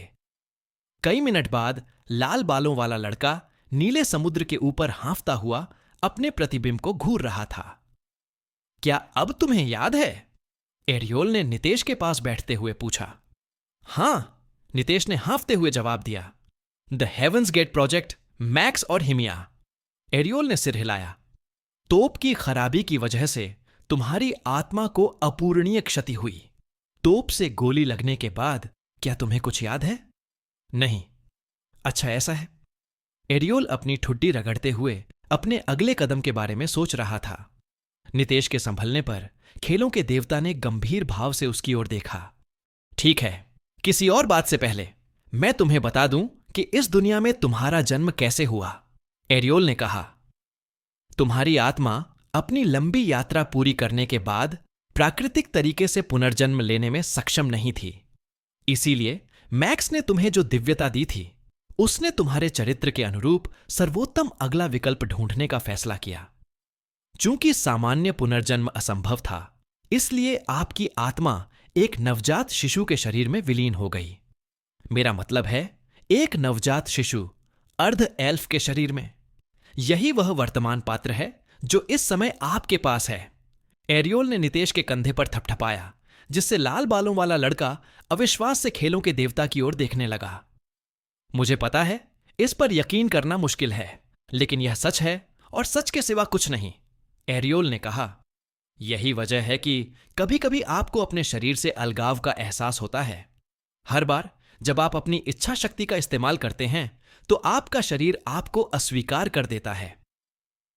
इसका कारण यह है कि तुम्हारा शरीर और आत्मा ठीक से तालमेल नहीं बिठा पा रहे हैं। चिंता मत करो, मैं इस समस्या का समाधान कर दूंगा, अभी यहीं। एरियोल ने नितेश के माथे पर अपनी उंगली थपथपाई और लड़के का शरीर अकड़ गया। उसी क्षण उसके दिमाग में शब्दों की एक श्रृंखला उभरी जिसने नितेश को चौंका दिया। शरीर और आत्मा का समन्वय शुरू करना। असंगति अनुपात 38% है। समाधान की तलाश में। समाधान मिल गया। अनुकूल शारीरिक बनावट की तलाश में है। संगत शारीरिक बनावट मिल गई। अमर विजेता की विरासत। विशेष शारीरिक बनावट के साथ समन्वय। सिंक्रोनाइजेशन दर 1%। सिंक्रोनाइजेशन दर 18%। सिंक्रोनाइजेशन दर 19%। सिंक्रोनाइजेशन दर 48%। सिंक्रोनाइजेशन दर 19%। डिंग! बधाई हो, अमर विजेता की विरासत को आपके शरीर का प्राथमिक संविधान बनने के लिए निर्धारित किया गया है। एक धधकती आग ने नितेश के शरीर को घेर लिया और उसके कपड़े तुरंत जलकर राख हो गए, जब तक कि कुछ भी नहीं बचा। लाल बालों वाला लड़का घबरा गया क्योंकि उसे लगा कि अब उसे जिंदा जला दिया जाएगा। हालांकि आधे मिनट तक हाथ हिलाने के बाद उसे एहसास हुआ कि उसे किसी तरह की जलन महसूस नहीं हो रही है। इसके बजाय उसने अपने शरीर पर एक सुखद आनंद का अनुभव किया। यह एक बहुत ही अवास्तविक एहसास था जिसे वह शब्दों में बयां नहीं कर सकता था।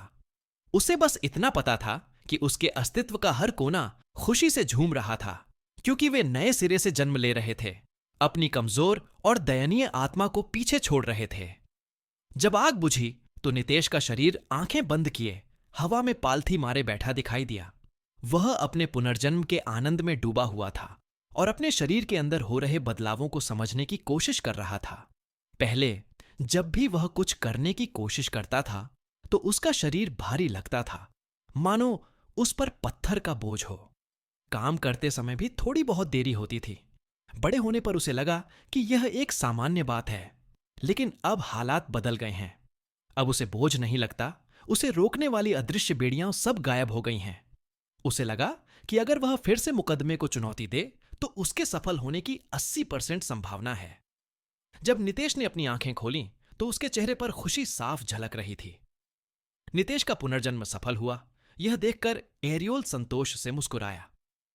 अब अपनी आत्मा की पुस्तक निकालो और देखो कि तुम्हारे शरीर में क्या क्या परिवर्तन हुए हैं, एरियोल ने आग्रह किया। नितेश ने सिर हिलाया और अपनी सोल बुक बुलाई। सोलाइस की दुनिया का हर व्यक्ति अपनी प्रगति देखने के लिए अपनी सोल बुक बुला सकता था। केवल सोल बुक का मालिक ही उनके आंकड़े देख सकता था। बेशक अन्य लोग भी उन्हें देख सकते थे यदि मालिक ने उन्हें अनुमति दी हो। नाम नितेश कश्यप, आयु 16, जाति अर्ध एल्फ रैंक, कोई नहीं, ताकत 4, बुद्धि 5, जीवन शक्ति 4, चपलता 5, निपुणता 4, विशेष योग्यताएं, कौशल विकास X, विशेष शारीरिक संविधान, अमर विजेता की विरासत, शीर्षक कोई नहीं, कौशल विकास LX। यह क्षमता आपको एक बार अपने कौशल को विकसित करने की अनुमति देगी। अपनी पसंद का कौशल विकसित करने के लिए कुछ आवश्यकताओं को पूरा करना होगा। अमर विजेता की विरासत, रेटिंग F, प्रगति। A से अंश और विजय का मतलब सिर्फ जमीनों पर कब्जा करना और अपने क्षेत्र का विस्तार करना नहीं है। सच्ची विजय लोगों के दिलों को जीतना है। एक बार जब आप उनकी वफादारी हासिल कर लेते हैं तो प्रभुत्व के रास्ते आपके लिए खुल जाएंगे। क्षमताएं कोई नहीं। नितेश उत्साह से अपनी सोल बुक को देखता रहा। यद्यपि उसके आंकड़े वहीं रहे, फिर भी उसने एक विशेष योग्यता और शारीरिक संरचना प्राप्त कर ली जो पहले कभी नहीं थी। अपनी सोल बुक में दी गई जानकारी पढ़ने के बाद नितेश ने एरियोल का हाथ पकड़ा और उसके द्वारा उसके लिए किए गए कार्यों के लिए उसे बहुत धन्यवाद दिया। शुक्रिया, नितेश बार बार झुककर बोला। इससे मैं दादी माँ का मुझे पालने के लिए किया गया एहसान चुका पाऊंगा। अब मैं बेकार नहीं रहा। नितेश के इस भावुक आभारपूर्ण कृत्य पर एरियोल केवल मुस्कुरा ही सका। नितेश, मुझे लगता है कि तुम्हें यहां बहुत बड़ी गलतफहमी हो रही है, एरियोल ने जवाब दिया। शुरू से ही ये क्षमताएं तुम्हारी थीं, लेकिन स्वर्गीय क्षेत्र में जो कुछ हुआ उसके कारण तुम्हारी आत्मा क्षतिग्रस्त हो गई, जिससे तुम मेरे सबसे अच्छे दोस्त मैक्सवेल द्वारा दिए गए आशीर्वाद का उपयोग नहीं कर पा रहे हो। मैं तो बस सच्चाई बता रहा हूं। नितेश ने अभी भी एरियोल का हाथ मजबूती से पकड़ रखा था और वह लड़के की ग्रे आंखों को देख रहा था, जिनमें एक प्रकार की परिपक्वता थी जो उसके युवा रूप से मेल नहीं खा रही थी। फिर भी आपकी मदद के बिना मैक्स ने जो विरासत मेरे लिए छोड़ी है वह सब बेकार हो जाती, नितेश ने कहा। अगर आपको मुझसे कुछ चाहिए तो बस कह दीजिए, मैं उसे पूरा करने की पूरी कोशिश करूंगा। एरियोल ने उन हाथों की ओर देखा जो उसके हाथों को थामे हुए थे। काफी समय हो गया था जब किसी इंसान ने उसे छुआ था और उसके दिल में एक जटिल भावना उभरी। चिंता मत करो, मेरे पास तुम्हारे लिए काम है, एरियोल ने नितेश की हल्की हरी आंखों को घूरते हुए कहा। लेकिन इसके लिए तुम्हें एलिसियम में प्रवेश की योग्यताएं हासिल करनी होंगी। भले ही तुम्हारा शरीर अब तुम्हारी आत्मा के साथ तालमेल बिठा चुका हो, फिर भी तुम उस दुनिया में कुछ भी करने के लिए बहुत कमजोर हो। मुझे यह भी पता है कि तुम अपने साथियों की तुलना में देर से शुरुआत कर रहे हो, इसलिए मैं तुम्हें एक मुफ्त चीज भी दूंगा ताकि तुम आगे बढ़ सको, एरियोल ने हाथ में एक सुनहरा टिकट लेते हुए कहा। क्या तुम गाचा गेम्स से परिचित हो? गचा गेम्स? नितेश ने पलकें झपकाईं। क्या तुम उन गेम्स की बात कर रहे हो जहां लोग ताकतवर बनने के लिए सुपर रेयर कैरेक्टर्स और हथियार पाने के लिए अपनी जमा पूंजी दांव पर लगा देते हैं? उन P2W प्लेयर्स, पे टू विन की, उन कमीनों की जो पैसे के दम पर गेम क्लियर करने के लिए जोर जबरदस्ती करते हैं और PvP में F2P, free to play, players को चुनौती देते हैं और जीतने पर उनकी बुराई करते हैं। भाई शांत हो जाओ, तुम्हारे अंदर का नमकीनपन बहुत ज्यादा है। उनका अमीर होना उनकी गलती नहीं है, ठीक है? गैचा गेम्स पर पैसा खर्च करने में क्या बुराई है? मैं एक F2P हूं, आपको पता है। मेरा मानना है कि गेम का आनंद लेने के लिए आपको कुछ भी खर्च करने की जरूरत नहीं है। हम समानता की मांग करते हैं। एरियोल ने नितेश को दयनीय नजरों से देखा। हालांकि उसने कुछ नहीं कहा, लेकिन उसकी एक और नमकीन F2P खिलाड़ी वाली नजर ने लाल बालों वाले लड़के के जिगर में खुजली पैदा कर दी। खैर, मैंने इसीलिए पूछा क्योंकि मेरे हाथ में जो सुनहरा टिकट है उससे तुम गचा ड्रॉ पर मुफ्त में खींच सकते हो, एरियोल ने कहा। जाहिर है, चूंकि यह एक सुनहरा टिकट है, इसलिए तुम्हें एक SSR हथियार, कलाकृति या पात्र मिलना तय है। तुम मुझे यह मुफ्त में दे रहे हो? नितेश भूखे जानवर की तरह सुनहरे टिकट को घूर रहा था। सिर्फ वही लोग समझ सकते हैं जिन्होंने गचा गेम खेले हों कि गारंटी शुदा SSR आइटम के साथ मुफ्त गचा ड्रॉ पाने का कितना लुभावना होता है। हां, एरियोल ने सिर हिलाया। मुझे यकीन है कि आप पहले से ही जानते होंगे कि गचा गेम्स से आपको 3 तरह की दुर्लभताएं मिल सकती हैं। दुर्लभ R, अति दुर्लभ SR और अति अति दुर्लभ SSR। अगर हम इन वस्तुओं की दुर्लभता को आपकी दुनिया में इस्तेमाल होने वाले शब्दों में बदलें तो उन्हें दुर्लभ, अनोखा और पौराणिक कहा जाएगा। सामान्य गच्चा खेलों की तरह ये वस्तुएं भी रंगों के अनुरूप हैं, जो क्रमशः नीला, बैंगनी और सुनहरा है। इन वस्तुओं के बारे में अच्छी खबर यह है कि आप इन्हें एलिसियम के अंदर और बाहर इस्तेमाल कर सकते हैं। अब यह रहा आपका सुनहरा टिकट। खेलों के देवता ने टिकट नितेश को थमा दिया और नितेश ने उसे दोनों हाथों से थाम लिया। वह कुछ देर तक उसे देखता रहा, फिर उसकी नजर एरियोल पर पड़ी, जिसने अपनी दोनों बाहें छाती पर रखी हुई थीं। क्या मैं इसे अभी इस्तेमाल कर सकता हूं? नितेश ने पूछा। बेशक, एरियोल ने मुस्कुराते हुए जवाब दिया। लाल बालों वाले लड़के ने अपने हाथों को आपस में जोड़कर प्रार्थना की मुद्रा में अपने बीच सुनहरा टिकट रखा। अपनी प्रार्थना समाप्त करने के बाद उसने सुनहरा टिकट हवा में उछाला और आशा भरी निगाहों से उसकी ओर देखा। सुनहरा टिकट चमक उठा और प्रकाश के सुनहरे गोले में बदल गया। अचानक वह गोला टूट गया और अलग अलग रंगों के 10 छोटे गोले आसमान से नीचे उतरे। वे नितेश से 2 मीटर दूर रुक गए और उसके चारों ओर घेरा बनाकर मंडराने लगे। नितेश ने अपने चारों ओर देखा और 5 नीले गोले, 3 बैंगनी गोले और 2 सुनहरे गोले देखे। एक गाचा गेमर के रूप में सबसे पहले उन्होंने जिन चीजों की जांच की वे थे 2 सुनहरे गोले जिनमें पौराणिक वस्तुएं थीं। जब उसका हाथ एक स्वर्ण गोला को छूता तो उसका आकार तुरंत बदल जाता और वह जटिल डिजाइन वाली एक सुनहरी पुस्तक में परिवर्तित हो जाता। नितेश ने जब उस पौराणिक वस्तु के बारे में जानकारी पढ़ी जो उसने प्राप्त की थी, तो उसके सामने कई पाठ प्रकट हुए। एलिसियम ग्रैंड कंपेंडियम, दुर्लभता, पौराणिक। इस पुस्तक में एलिसियम के बारे में महत्वपूर्ण जानकारी है। मॉन्स्टर ड्रॉप्स और उनके स्थानों के बारे में जानकारी, दुनिया भर में फैले खजाने की जानकारी, जड़ी बूटियों की पूरी सूची, धातुओं की पूरी सूची, बहुमूल्य रत्नों की पूरी सूची, सामग्री और विविध सामग्रियों की पूरी सूची, गांवों, कस्बों, शहरों के प्रबंधन के लिए विशेषज्ञ मार्गदर्शिका, शिल्पकला के लिए शुरुआती मार्गदर्शिका, कीमिया के लिए शुरुआती गाइड, लोहारी के लिए शुरुआती गाइड। यह आइटम नितेश कश्यप से जुड़ा है। तुम सच में बहुत भाग्यशाली हो, एरियोल ने नितेश के बगल में तैरते हुए कहा। यह संग्रह एलिसियम की सैर जैसा है। अगर इंसानों और दूसरी जातियों को पता चल जाए कि यह तुम्हारे पास है, तो वे इसे तुम्हारे हाथों से छीनने के लिए अपनी पूरी ताकत लगा देंगे। वॉकथ्रू, नितेश ने सिर खुजलाया। तुम तो ऐसा कह रहे हो जैसे ये कोई खेल हो। सिर्फ खेलों में ही वॉकथ्रू होते हैं? एरियोल ने मुस्कुराते हुए कहा। जीवन एक खेल है, ज्ञान ही शक्ति है। यदि आप इस संग्रह का सही उपयोग कर सकें तो आप आश्चर्यचकित रह जाएंगे कि एलिसियम में प्रवेश करने पर आप कितनी तेजी से प्रगति कर सकते हैं। एरियोल की बातों पर नितेश बस सिर हिला सका। उसने अभी तक उस अजीब दुनिया में कदम नहीं रखा था, इसलिए उसका ज्ञान सीमित था। अब जब संग्रह उसके पास है तो जो ज्ञान उसके पास नहीं था वह अब कोई समस्या नहीं होगी। ठीक है, अब अगली चीज का समय है, नितेश ने धीरे से कहा और अपने हाथ को बगल में रखे दूसरे सुनहरे गोले पर दबाया।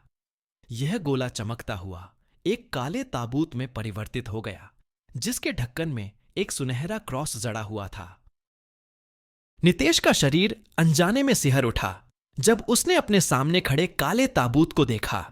वह डर के मारे भागने ही वाला था कि तभी उसने महसूस किया कि एरियोल का छोटा सा हाथ उसके कंधे पर दबा हुआ है और उसे अपनी जगह पर थामे हुए है। आराम करो, वह ताबूत खाली है, एरियोल ने कहा। फिर उसने सामने रखे काले ताबूत को देखा और उसके चेहरे पर उलझन भरी अभिव्यक्ति थी। सच में मुझे नहीं पता कि यह चीज पाकर तुम खुशकिस्मत हो या बदकिस्मत। यह किस प्रकार की वस्तु है? नितेश ने पूछा। एरियोल ने आह भरी। मुझसे पूछने के बजाय अगर आप जानकारी पढ़ेंगे तो बेहतर होगा। नितेश ने अनिच्छा से सिर हिलाया और काले ताबूत की ओर देखते हुए उसमें लिखी जानकारी पढ़ने लगा।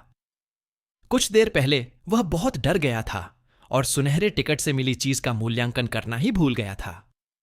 ब्लैकफायर, अनंत गौरव की शपथ, दुर्लभता, पौराणिक भंडारण में जीव, मर्नोन जियोलॉचार, परिवर्तन क्षमता का उपयोग करने के लिए आवश्यकताएं, 400 संयुक्त स्टेट पॉइंट्स। यह ताबूत किसी भी मानव प्रकार के प्राणी को संग्रहित कर सकता है और उन्हें यादृच्छिक रूप से उच्च मरे, परियों, अप्सराओं, तत्वों या दिव्य में बदल सकता है। केवल मृत या मृत्यु के निकट पूर्ण शरीर वाले प्राणियों को ही परिवर्तन के लिए ताबूत के अंदर रखा जा सकता है। प्रत्येक प्राणी के लिए परिवर्तन की दरें इस प्रकार हैं। उच्चतर मरे हुए 40%, पर्याय राक्षस 32%, निम्स 10%, तत्व -5%, आकाशीय 5%। आप जिस प्राणी को रूपांतरित करना चाहते हैं उसकी दुर्लभता बढ़ाने के लिए आप बलि के रूप में बीस्ट कोर चढ़ा सकते हैं। बीस्ट कोर जितना दुर्लभ होगा, आपके इच्छित प्राणी के सर्वोच्च प्राणी में रूपांतरित होने की संभावना उतनी ही अधिक होगी। यदि आपका प्राणी पिशाच में परिवर्तित हो गया है और आपने उच्च दुर्लभता वाले बीस्ट कोर का बलिदान किया है तो संभावना है कि पिशाच लॉर्ड में परिवर्तित हो जाएगा। सभी रूपांतरित प्राणी आपके प्रति वफादार होंगे। आपके द्वारा रूपांतरित प्रत्येक प्राणी के विकसित होने की 25% संभावना होती है। इससे वे कुछ निश्चित आवश्यकताओं को पूरा करने के बाद अधिक शक्तिशाली बन सकते हैं और अपने वर्तमान स्वरूप को बेहतर बना सकते हैं। ब्लैकफायर एक समय में केवल 4 प्राणियों को ही रख सकता है। यदि प्राणियों की संख्या इससे ज्यादा हो जाती है तो आपको स्टोरेज से एक प्राणी को हटाने का विकल्प दिया जाएगा। स्टोरेज से हटाए गए प्राणी मालिक के नियंत्रण से मुक्त हो जाएंगे। उनकी वफादारी उनके व्यक्तित्व के आधार पर बनी भी रह सकती है और नहीं भी। अगर आपके किसी भी प्राणी की युद्ध में मृत्यु हो जाती है तो आप उसके रैंक के अनुसार उसे कई बीस्ट कोर देकर पुनर्जीवित कर सकते हैं। प्राणी जितना शक्तिशाली होगा वह भेंट उतनी ही अधिक होगी। यह आइटम नितेश कश्यप से जुड़ा है। क्या यह वस्तु थोड़ी ज्यादा ओपी नहीं है? नितेश ने अपने सामने तैरते काले ताबूत को घूरते हुए सोचा। हालांकि वह अभी इसका इस्तेमाल नहीं कर सकता था क्योंकि उसके आंकड़े जरूरतों को पूरा नहीं कर रहे थे।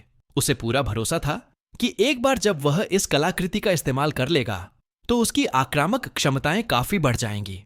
यद्यपि इसमें संग्रहित किए जा सकने वाले प्राणियों की संख्या सीमित थी, फिर भी इससे यह तथ्य नहीं बदला कि इससे नितेश को मजबूत सहयोगी मिलेंगे जो एलिसियम की दुनिया में उसकी यात्रा में उसकी मदद करेंगे।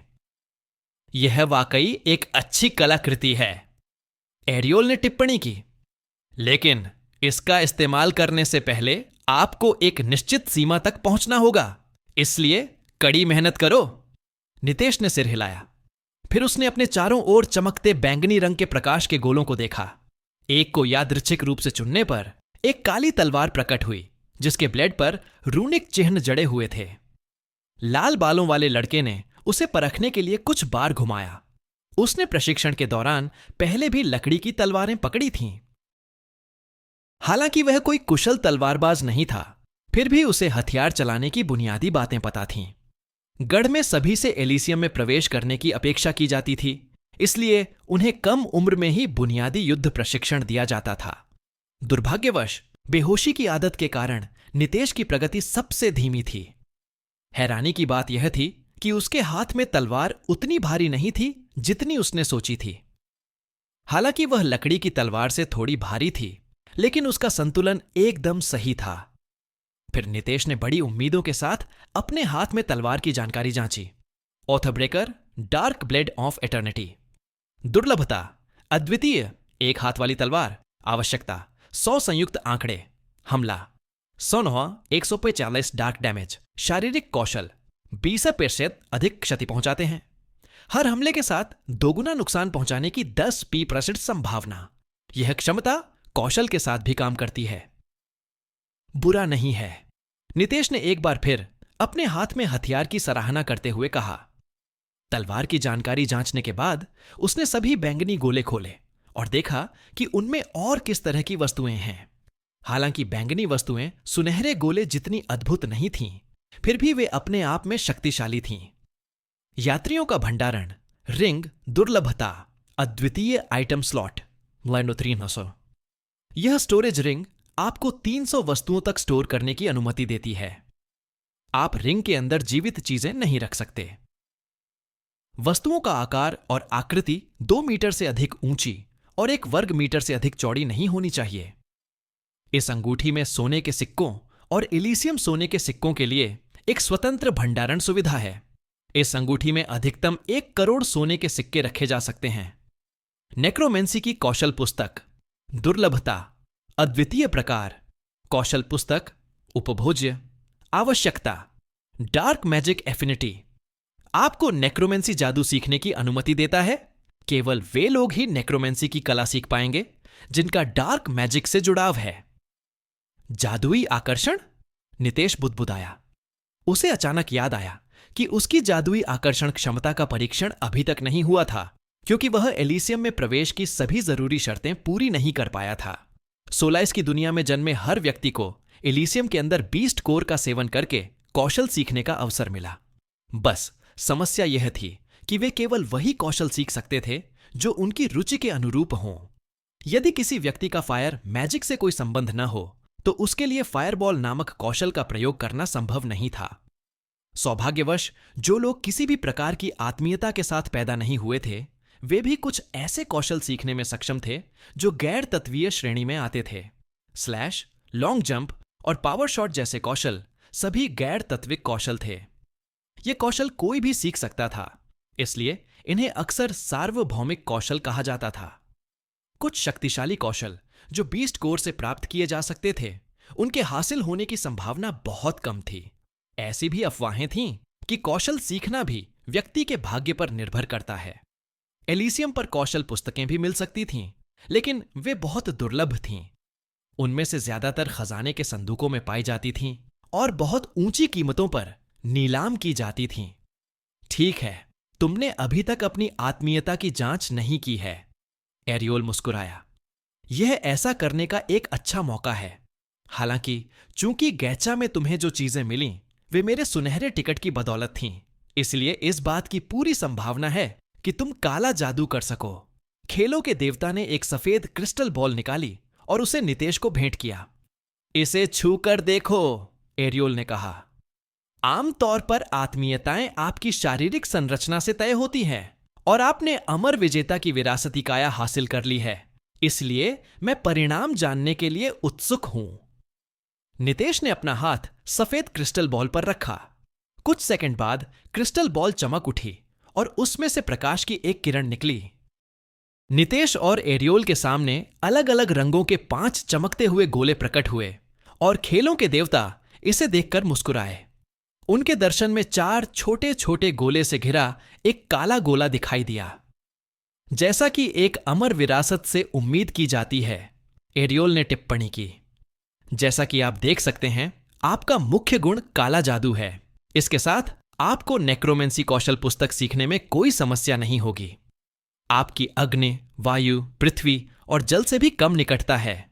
इसका मतलब है कि आप इन चारों तत्वों के निम्न स्तर से लेकर मध्यम स्तर तक के तात्विक जादू का उपयोग कर सकते हैं। मेरा अनुमान है कि आपकी ये कम निकटताएं आपके शरीर की संरचना को उन्नत करने के बाद और भी बढ़ जाएंगी। यदि आप एलिसियम में प्रवेश करने के बाद नहीं मरते हैं तो आपका भविष्य बहुत उज्जवल है। यह तो अच्छी बात है, नितेश ने मुस्कुराते हुए कहा। इसका मतलब है कि मुझे चारों तत्वों से जुड़े दूसरे हुनर सीखने में कोई परेशानी नहीं होगी। मेरी तो किस्मत खुल गई। एरियोल ने सिर हिलाया। वह इस बात से इनकार नहीं कर सकता था कि नितेश ने वाकई जैकपॉट मार लिया था जब उसने अमर विजेता की विरासत को अपने शरीर के रूप में बेतरतीब ढंग से हासिल कर लिया था। अब नीले गोले का समय आ गया है। नितेश मुस्कुराया और उसने एक साथ सभी को छुआ। शांति, वुल्फ की पुकार, दुर्लभता, दुर्लभ, एक हाथ वाली तलवार, आक्रमण 15, 20 आपको युद्ध में सहायता के लिए एक वन भेड़िया को बुलाने की अनुमति देता है। वन भेड़िया। स्वास्थ्य 50, आक्रमण 5 तो 10, डॉन, कालातीत लड़ाइयों का आकर्षण, दुर्लभता, दुर्लभ, गोल ढाल। आवश्यकता शक्ति 10, रक्षा 50। डॉन सुसज्जित होने पर आप शील्ड बैश और शील्ड थ्रो कौशल का उपयोग कर सकते हैं। ढाल की मार आपके लक्ष्य को 10-15 शारीरिक क्षति पहुंचाता है, अचेत करने का मौका है। ढाल फेंक आपके लक्ष्य को 10-15 शारीरिक क्षति पहुंचाता है। इस कौशल का उपयोग करते समय ढाल को एक फेंकने वाले हथियार के रूप में माना जाएगा और यह स्वचालित रूप से अपने मालिक के पास वापस नहीं आएगा। सद्भाव दुर्लभता दुर्लभ जादुई कर्मचारी। आवश्यकता बुद्धिमत्ता 10 जादुई क्षति में 5% की वृद्धि। मैजिक मिसाइल कौशल का उपयोग करने में सक्षम जादुई मिसाइल दुश्मनों पर 5 जादुई डार्ट फायर करता है। क्षति कलाकार के बुद्धि आंकड़े के बराबर होती है। फ्रॉस्ट का खंजर दुर्लभता दुर्लभ खंजर हमला 10 15 पाला क्षति आपको आइस स्लैश कौशल का उपयोग करने की अनुमति देता है। बर्फ स्लैश उपयोगकर्ता से 5 मीटर की दूरी पर मौजूद प्राणियों को 20-25 फ्रॉस्ट एओए शंकु क्षति पहुंचाता है। उपयोगकर्ता के दुश्मन को 5 सेकंड के लिए फ्रीज करने की संभावना है। कौशल कूल डाउन 2 मिनट। वुल्फ का चमड़े का कवच। रक्षा 20 पियर्स और स्लैशिंग क्षति। 10% कम हो गई। गोल्डन टिकट से मिली चीजों को देखकर नितेश कान से कान तक मुस्कुरा उठा। हालांकि वह अपने साथियों के बीच देर से शुरू कर रहा था, फिर भी उसे पता था कि वह समय पर उन तक पहुंच जाएगा।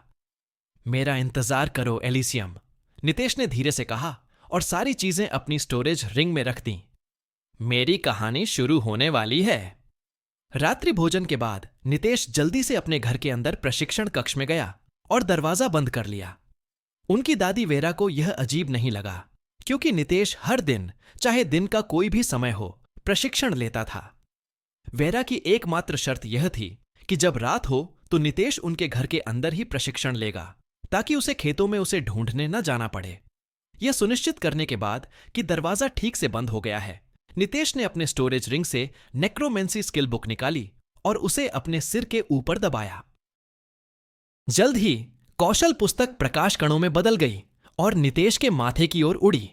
उसके मन में नेक्रोमेंसी की जानकारी उभरी और वह युवा बालक आत्मज्ञान की उस अवर्णनीय अनुभूति में डूब गया जिसका वह पहली बार अनुभव कर रहा था। तो कौशल सीखने में ऐसा ही लगता है, नितेश ने मुस्कुराते हुए सोचा। कौशल पुस्तकें उन कौशलों से अलग थीं जो बीस्ट कोर से सीखे जा सकते थे।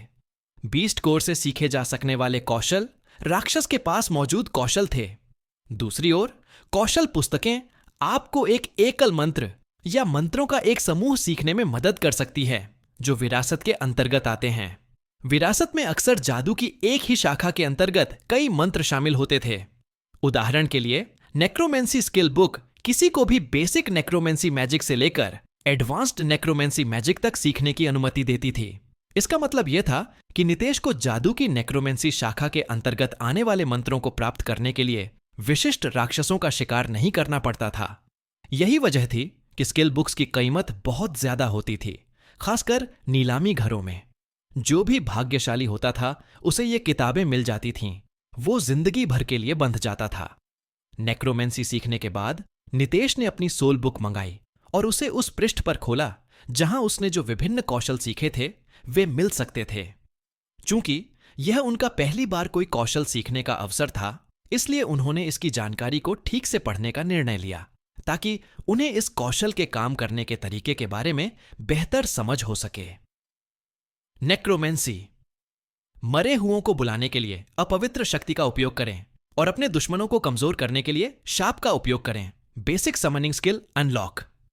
गोलेम को बुलाओ, लॉक किया गया। आवश्यकता प्रेरित रैंक डी। शाप लॉक। आवश्यकता प्रेरित रैंक डी। मध्यवर्ती कौशल लॉक। आवश्यकता आरंभिक रैंक। उन्नत कौशल लॉक। आवश्यकता डी रैंकर। बुनियादी सम्मन कौशल कंकाल को बुलाओ। रेटिंग F ऊर्जा 5 प्रगति 0 से 100। जब आप इस कौशल को अपग्रेड करने के लिए बीस्ट कोर का उपयोग करते हैं तो आप प्रगति रेटिंग बढ़ा सकते हैं। आपके लिए लड़ने के लिए एक कंकाल को बुलाता है। समन अवधि 1 घंटा। कौशल कूलडाउन 5 मिनट। कंकाल स्वास्थ्य 10। हमला 1-5 हमले का प्रकार। शारीरिक क्षति। कौशल विकास। एक्स ने एक नया कौशल पता लगाया। चूंकि कौशल को कौशल पुस्तक से सीखा जाता है, न कि बीस्ट कोड से, इसीलिए विकास संबंधी आवश्यकताएं माफ कर दी जाएंगी। विकास का वह मार्ग चुनें जिसे आप अपनाना चाहते हैं। विकल्प 1, एक के बजाय 2 कंकालों को अपने लिए लड़ने के लिए बुलाएं। विकल्प 2, कंकाल योद्धा को बुलाने के लिए कंकाल कौशल को अपग्रेड करें। विकल्प 3, अपने पहले कंकाल को एक नाम दें। नामित प्राणी सामान्य प्राणियों की तुलना में अधिक शक्तिशाली और बुद्धिमान होंगे। इसके अलावा आप चाहें तो अपने नामित प्राणी को व्यक्तिगत रूप से उन्नत भी कर सकते हैं।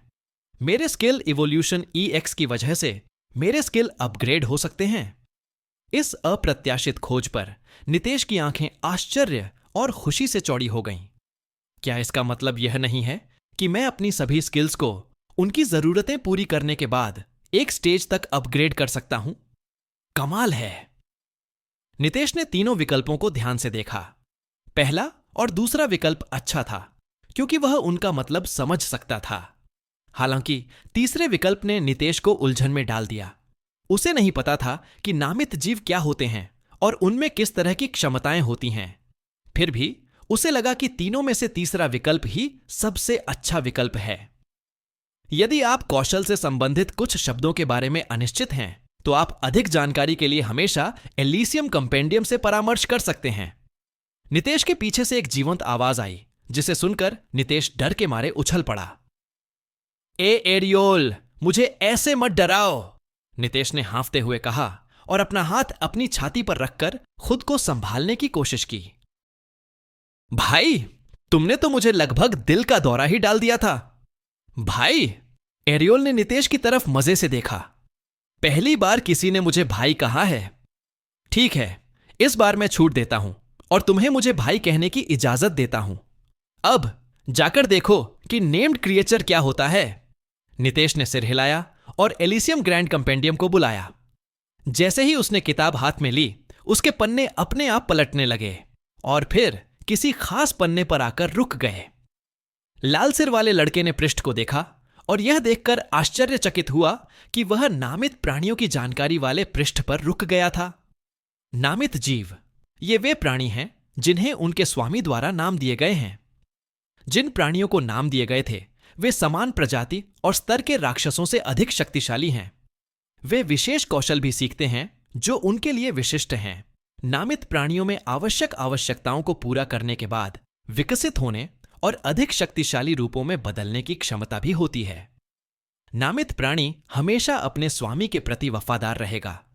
नामित प्राणियों के बारे में जानकारी पढ़ने के बाद नितेश ने अपनी आत्मा पुस्तक पर ध्यान केंद्रित किया और आत्मविश्वास से एक प्राणी का नाम रखने के लिए तीसरा विकल्प चुना।